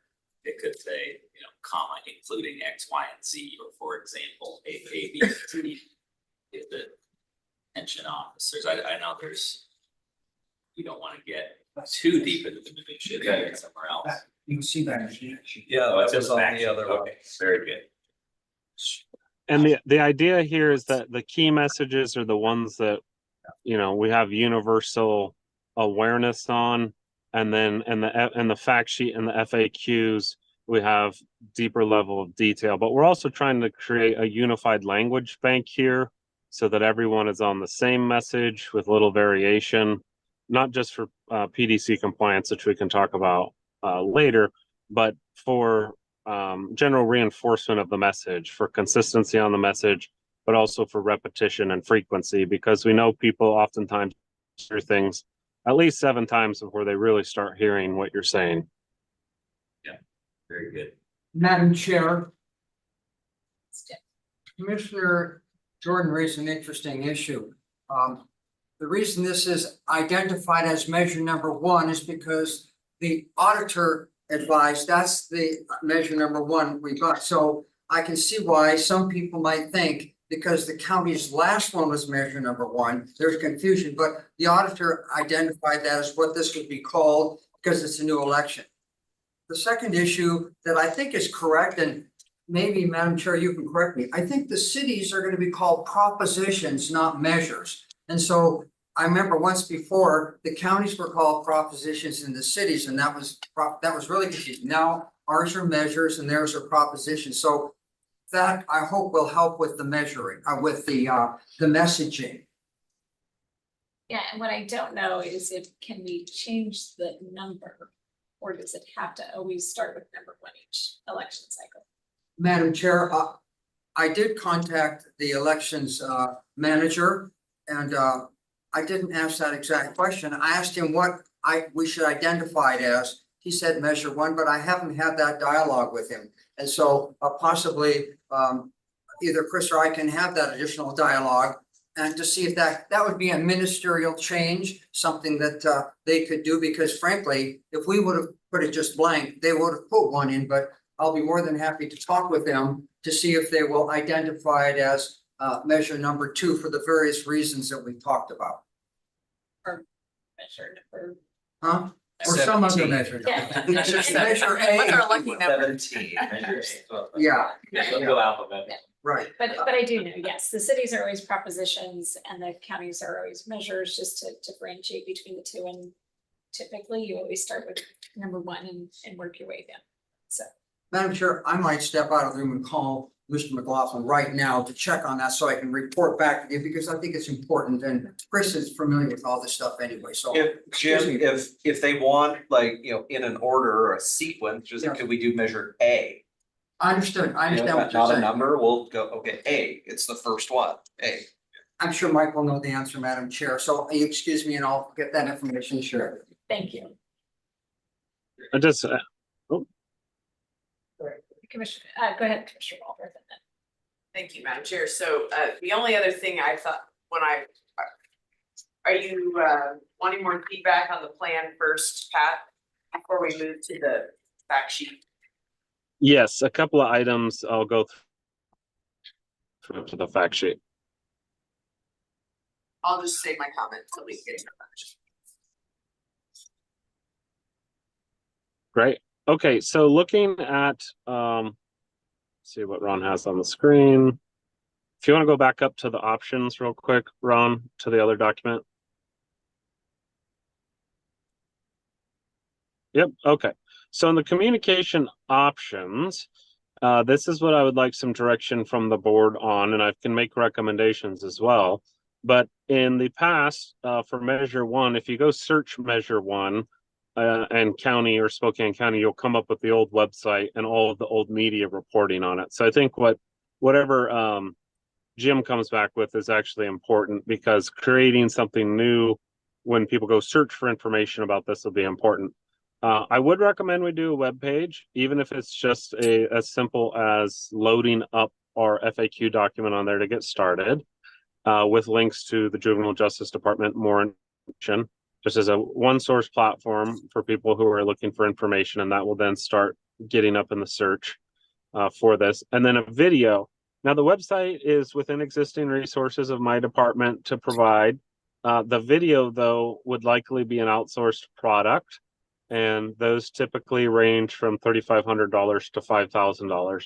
We could entertain a number of voices in that video, or we could have something more fact-based. I'd be a little careful with doing testimonials of any sort, only because of looking like we were trying to persuade versus inform. But a video could certainly lay out the key messages, some on-screen text, etc. And I can come back to you with a video script or a format if there's desire for a video, but I did want to know it would be at a cost. no, we all understand that this is gonna cost some additional funds that we weren't anticipating. Okay, so there's that, and then the fact card mail piece to all residents. This would be double-sided, on stock paper and probably color. I think when I ran it last time, it's like 29,000 for the printing and $45,000 for the postage. Postage has gone up, so the estimate might be a little bit off, but it was about $75,000 out of the past $200,000 budget that had been allocated to the education effort. I'm not sold on the need to recommend a fact card, depending on how we can get out and meet with community groups or how much time can be devoted to that. But we'd also had advice in the past that the mail card would need to go to all residents, not just to registered voters. And of course, that universe of contacts and addresses is larger than people who are just registered to vote in the county. So I don't feel strongly about that at this point, but if the board feels it would be helpful and would like to direct that or like to allocate money for that effort, I wanted you to know what the cost is.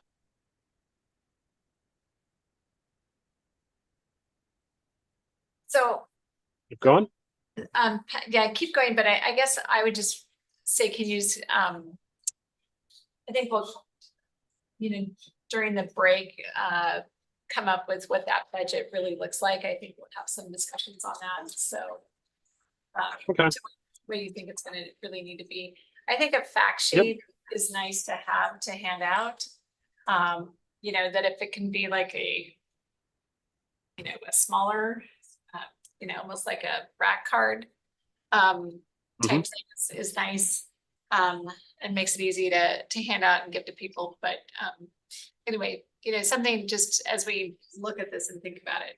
Well, item D on there, on the list there. Right, but it doesn't have any cost associated with it. Yeah. So.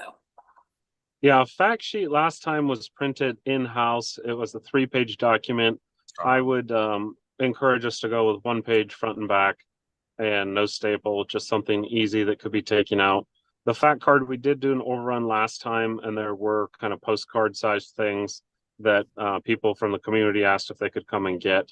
And so folks came into the office, they were available at the front desk. But those two are related, but separate. The utility bill inserts for our billing for the sewer and reaching out to the city to see if they would include something. I don't think the city participated last time in that, but it's about $2,100 to run off an insert, a very small insert that goes in with the bill in October. So that's the cost there. All the other things are either things that we'll plan to do or have done before. So these are regular and normal. Of course, talking about it now in the commissioner meeting is actually a communications vehicle because people watch the meeting. We have a COG meeting. You could consider, I believe Jim has said, a resolution pro or con like was done in the past. That's not required or mandatory. I think it's optional.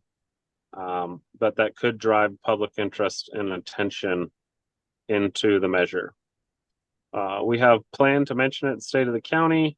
The commissioner that has Spokane County Spotlight in October could have a guest on or could talk about it. We did send a press release.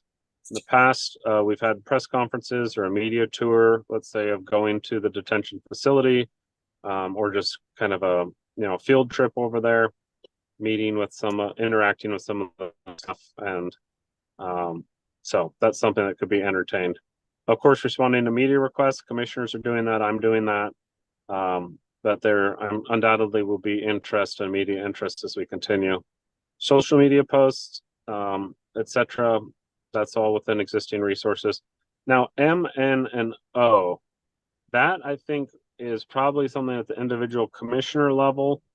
State of the county is a presentation before the business community, but there were 30 different community events or meetings that staff or commissioners have gone to in the past. I have that list. It's quite extensive. That started in May at the request of a community group. Jim can advise us a little later, but running a speakers bureau is is not something that is allowed by the PDC rules. So this would need to be coordinated probably with the assistant, your executive assistants or your community, your assistants anyways, the execs. And we could probably help identify the opportunities, or you could respond to requests that come to you. But that's how that would need to be handled. Any questions about the options list?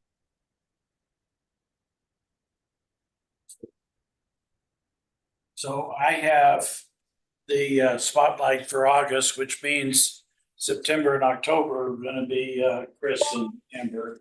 So you Maybe guys can, September, not October. Yeah, check. No, I'd definitely be willing to Yeah. look at this and find out again what the parameters need to be and all that, so happy to consider that. Maybe Tori to be the good person to include. I think when I talked to Tori about this, she was saying that Bonnie had done a lot of discussions with community groups and all of that, so it may be, and she was willing to do that, so. You know, because she knows it's an important thing for her department. well, and I had many conversations over the weekend with folks that were really frustrated with the city's measure and stuff. So we need to really differentiate ourselves from that this is a continuation. It's not a new tax. It's taking care of our kids, yada, yada, yada. I mean, the city's proposal, even with the new tax, they're gonna end up seeing a reduction in police force.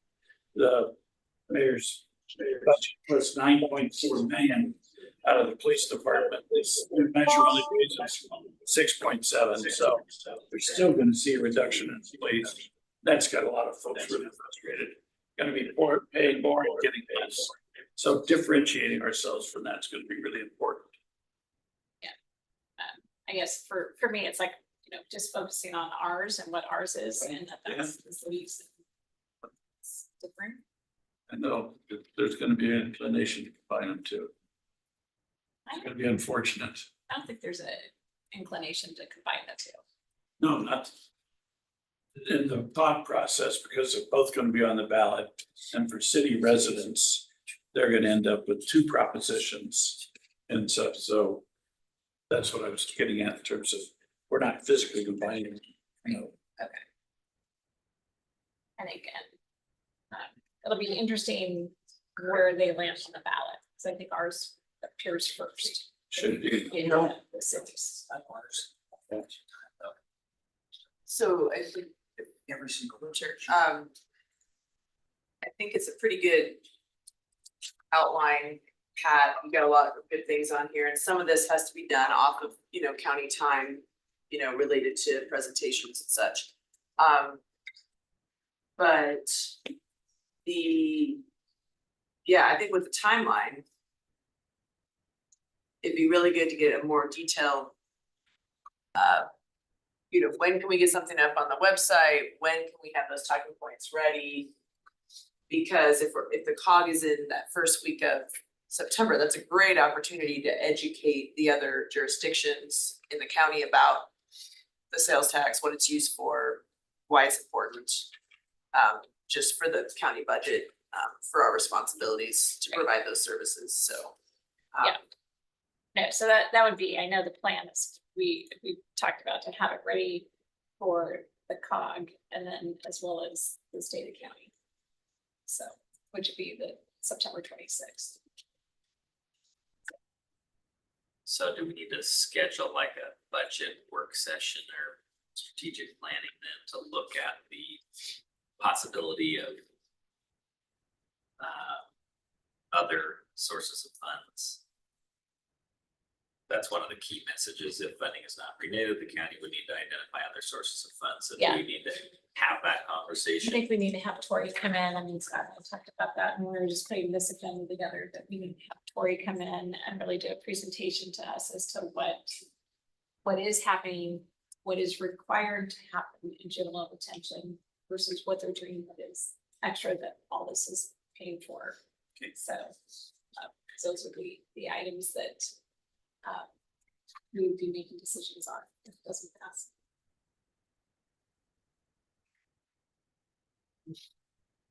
that was what I was gonna comment on with the fact sheet, if we had some why measure number, whatever number. Right. We have, but like, I think a little bit more about the statutory responsibility of the county to provide, you know, juvenile justice, detention and jail facilities. Just a little phrase that, you know, this is the county's responsibility to provide it and, you know, there are some required services that we need to provide. So that would, maybe that could come out of her presentation, but. Yeah. I think I mean, with us being off for 2 weeks and knowing that this is gonna be on the ballot, I think we'll try to get this right away. Get her to come in August for a presentation. Okay, that'd be great. Then We can let folks know about her presentation so they can watch it, they can see her PowerPoint about what services are provided, why Yeah. legally required. And I think it'll help inform us too on finalizing some of our talking points by having that presentation. I agree. So. Okay, Pat, anything else? Because we've got a lot of executive sessions to get to. Okay, so just mention real quick, it would be helpful when you receive requests, obviously to route those to me, we can decide who we want to respond to them. The chair's in the primary position. But if other commissioners are getting requests, several of you have been routing those to giving me FYIs, that's appreciated. And then I'll just say on the FAQ sheet, if you'll spend a little bit of time, if you'd like to mark it up individually and provide comments or thoughts back to me, I would like to try and get that out by the end of the week, or at least in a place where I feel like I can come back to you right after the break and have something that can go on the website and be ready to at least go public facing with that and have it checked by legal one more time. But we can deal with some of the other topics and finer points about word choice and statistics in executive session. Is there anything else on this topic? Do we need to determine the pro committee? Well, if, to determine whoever the board would like to place on that, to date, we have Commissioner Waldron to nominate the pro committee, And as far as to my knowledge. John Knowles has also agreed to do it. And I was just thinking about names and was thinking a judge might be judge. I thought of Harold Clark. I did reach out to him just to see if he's interested. He is interested, but he wants to have a conversation before committing, and he's out of town in Alaska without cell reception for like a week or so. So he's interested, but can't agree today. So that's what I got on it. We have to figure it out today. You don't want to have a special timeline. We need to file that. August sixth, the same day the primary election, Madam Chair, is the day that we have to have that to the Elections Department. Today's the last. Today would be the last day. Unless we have a special. Well, we could always appoint Judge Clark. You can always decide to not do it. I mean, it's easier for him to resign after the fact than it is for us to add him. That's absolutely. So can we? That's an option. So one of the questions that I was thinking about it is, can we use his title? Because people, I don't think we can have the titles in the program. So we I believe that's correct. In the actual resolution, we would simply include names, not titles. And that's at the discretion of the auditor, correct? Isn't that what we found out? Because there are some communities that do use titles, right? For the Pro and con, yeah. Committees, I don't believe they are supposed to, so I'm not sure what you're referencing exactly, Okay. but I don't believe so. Well, what are we saying where you can't use it? What are we? Well, so sheriff. Is there an judge, RCW? No, is commission- there an RCW Yeah, that it's PDC specifically wax. says? It's PDC wax. Oh, okay, so it's a PDC put that in? Yes, I believe Okay. so. But I don't know the whack off the top of my head, Okay. but that's my recollection from last year when we. Okay. Yeah. I think that in the body of like what people have to say on the pro or con committee, they can kind of say like, as a former this. Well, that's up to them. Right, Once, but I mean, once but you're we, right, once we've in the- established that, the pro and con. but committee the does names are just their own names, thing, and the right. auditor will Yeah. give them feedback if anything they submit is substandard or does not meet the requirements. But you're right, they just put names, not titles. Madam Chair, Vicky has a local voters pamphlet that deals with the instructions that are applicable to the committees that prepare these statements. Talks about the number of words. Their names are usually identified, and so we need to be sure people understand that their names, the pro and con, their names are gonna be right there. Some people are uncomfortable with that and others aren't, but and that information is required to be presented to the committees by the county commissioners once they're appointed. So what we do is, once you designate them, the deputy clerk will send out to the members who you appoint Vicky's statement that talks about all the timeframes, because they only have a 2-week window to get the pro and con information in this, and there were subsequent responses, so they have to move pretty quickly. Can we do an alternate? Can we say it would be these three, but if one is unwilling, then this person? From a legal perspective, my belief is you can do that, so long as you word it the way you've done it. Remember, it's up to 3, Right. 1, 2, or 3, so up to 3. So I believe there's nothing, Chris, I'm looking at Chris, there's nothing illegal about that, Commissioner. My thought was to do a resolution today that says Amber Waldrop, John Knowles, and Harold Clark, and if any of them resign, then Mary Cooney or Tori or something like that. Yeah. And I'm happy to talk to him when he is back in cell range and say, hey, you got voluntold, but you can resign if you want. But isn't Harold's first name Judge? Could be. Could be. Judge, always judge. So, so do we have any idea for the con? And so So can we by resolution say, was it, Jack and Jill, Doe, kind of a deal? I think it just But seems on- like- What would happen if nobody were nominated by the board for the con committee is that it would go to the auditor's office and the auditor would kind of put it out for somebody to volunteer. John and Jane Doe. So, yeah, so I'm happy with Chris's recommendation to do it, and I'm happy to be an alternative. It is important to the county, I mean, the things that would go away if this is reviewed. Would be substantial to our legal attention, so. So we can all work with the clerk to make those changes to the resolution before this afternoon, and it will just need to be taken by leave.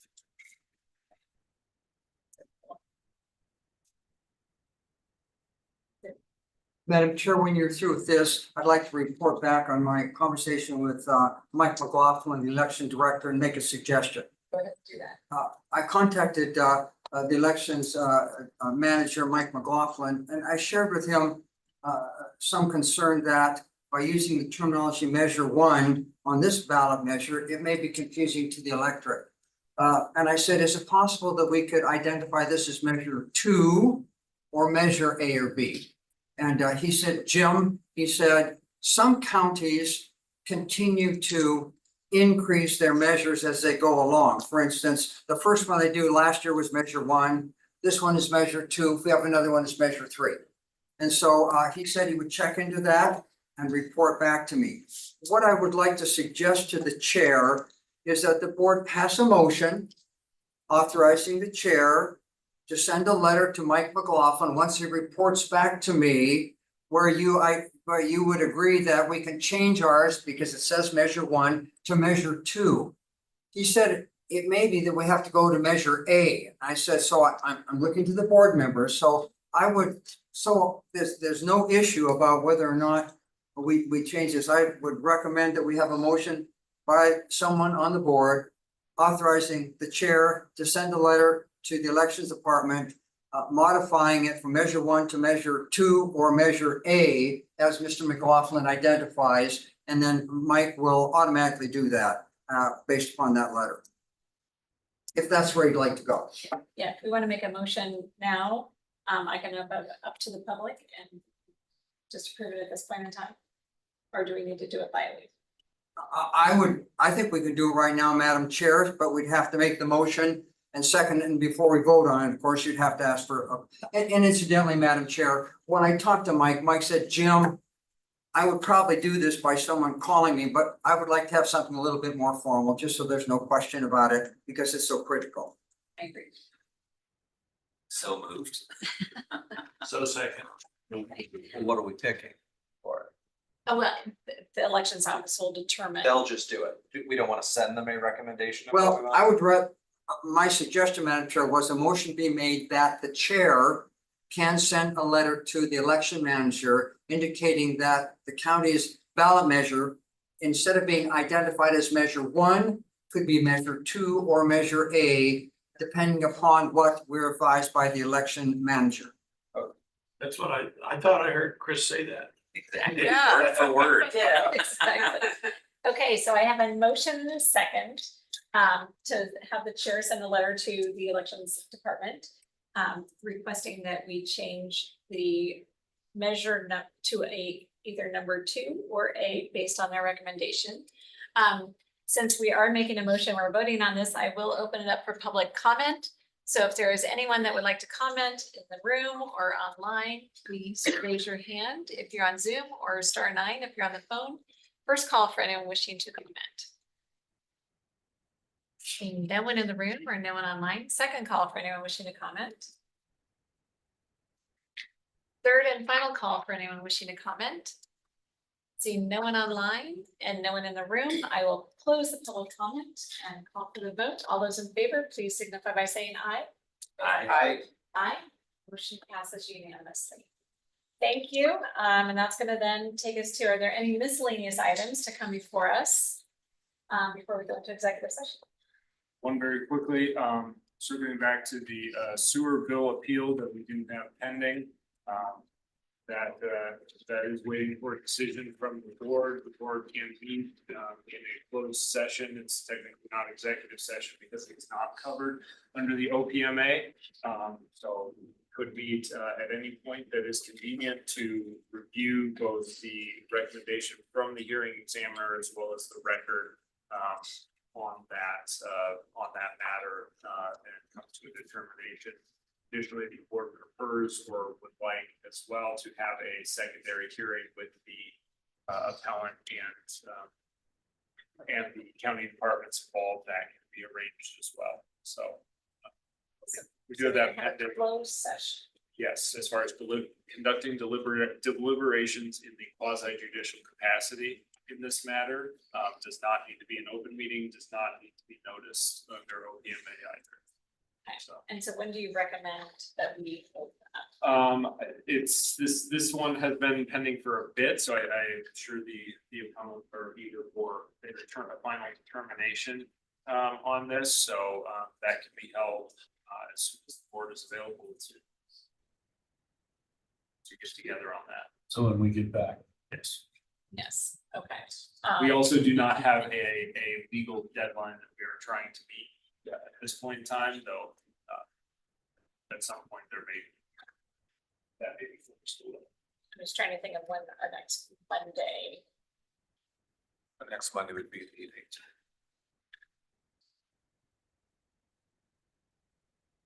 Okay, unless we do choose to do it on the 12th. Chair is open to some date suggestions. Sure, let's just do it on. Welcome, you've done with it. Yeah, Okay, I'll be at the NALBO, the National Association of Boards of Health, and I can see if I can do that. Okay, if that's possible. Yeah, no. how long do you think? You know, it's, I mean, it And depends, it is. Providing guidance. It has kind of been narrowed down to a single issue. And so as far as that goes, it's not, you know, it's less complex than kind of the initial thing. You know, I guess I would recommend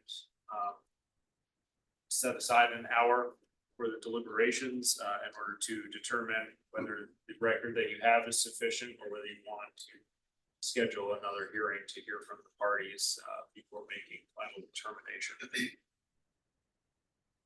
Okay, so 9 AM on Monday, the 12th. That's something that I can.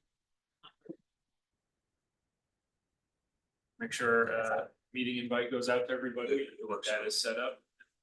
I think that's all we need to do at this point. Okay. So, Thank you. and I'm sorry, did you already send us, are you gonna send us information to So, review prior? The hearing examiner's recommendation has been sent out already. There will also be sent out a link to the record, which is an audio file from the original hearings, so you can go through that as well. Can you make sure those are just attached to the calendar invite? Yes, yeah, I will do that. So that way we all have it handy instead of research or journals. Right, the audio file will be will be in a shared drive. It's a very large file, so there'll be a link attached to the invite for that. And then we'll also attach the hearing examiner's recommendation to that invite as well. We need to, All those are public. Yes, the audio file, and those are public documents. do we need to take an action to set this date, like on an agenda, nothing like, we can just do it this way by agreeing on a date, okay. Because we have enough time. Well, it's still public. Yes, yeah. So this meeting is not covered by the OPMA. Yeah, It's going to be very few that the board can have, that it's not covered by the OPMA. And we'll leave it up to you to get it on our calendars and make sure we meet all, whatever we need to just, everything that we need for that meeting is attached to the calendar. Absolutely. Perfect. Thank you. Okay, so with that, 2 seconds. okay, go ahead. Real quick. Garfield County ended up having to close their jail because they ended up with a settlement that basically robbed them all the revenue necessary to maintain the jail. And I don't know whether they probably didn't have more than 1 or 2 people in the jail at any one time and stuff. And I don't know whether we need to extend an offer to be able to back them up with regard to jail. I know that we are challenged. They actually contract with Walla Walla. Did they contract with Walla Walla? They've been doing that. Oh, okay, I did not know that. So that takes that one off the list. Okay. Lucky Walla Walla. Columbia County also does as well, because they both have the same style of jail. But I know that there was a conversation at one time about juvenile detention. I'm going to be providing some backup in the event that Martin Hall somehow just kind of exploded or something. The other thing is that with the Supreme Court now making their decision with regard to Martin versus Boise and stuff, I just wanted to circle back with regard to, I think we had a conversation at one time that having an ordinance that didn't allow for camping within 1,000 feet of schools, parks and daycares, similar to what Prop 1 was for the city. You got 74% voter approval. I imagine in the county, it would probably be closer to maybe 105 or 110%. Are you comfortable that we have provisions that would accomplish the same? Or do we need to do anything specific with regard to responding to the Supreme Court's decision? The ordinance we currently have on the books is actually broader than that. Okay. So would encompass that. I know the sheriff's office, as far as enforcement of that, has recommended we remove the section of that ordinance that basically was the response to the Martin v. Boise decision that limited enforcement at, pursuant to that decision at times when shelter beds were not available. And that was one of as far as enforcing that code was the encumbrance on it, and difficult for law enforcement to navigate. And so that's the recommendation the sheriff's office has made. I've talked to them a couple of times, and we're working on getting that ready. Okay, so you are going to be bringing that forward then? Yeah, I imagine that will get that forward and work with the sheriff's office on wants to present that to the board. Terrific, thank you. Those are on my own too. And that would require a public hearing to remove that? Yes.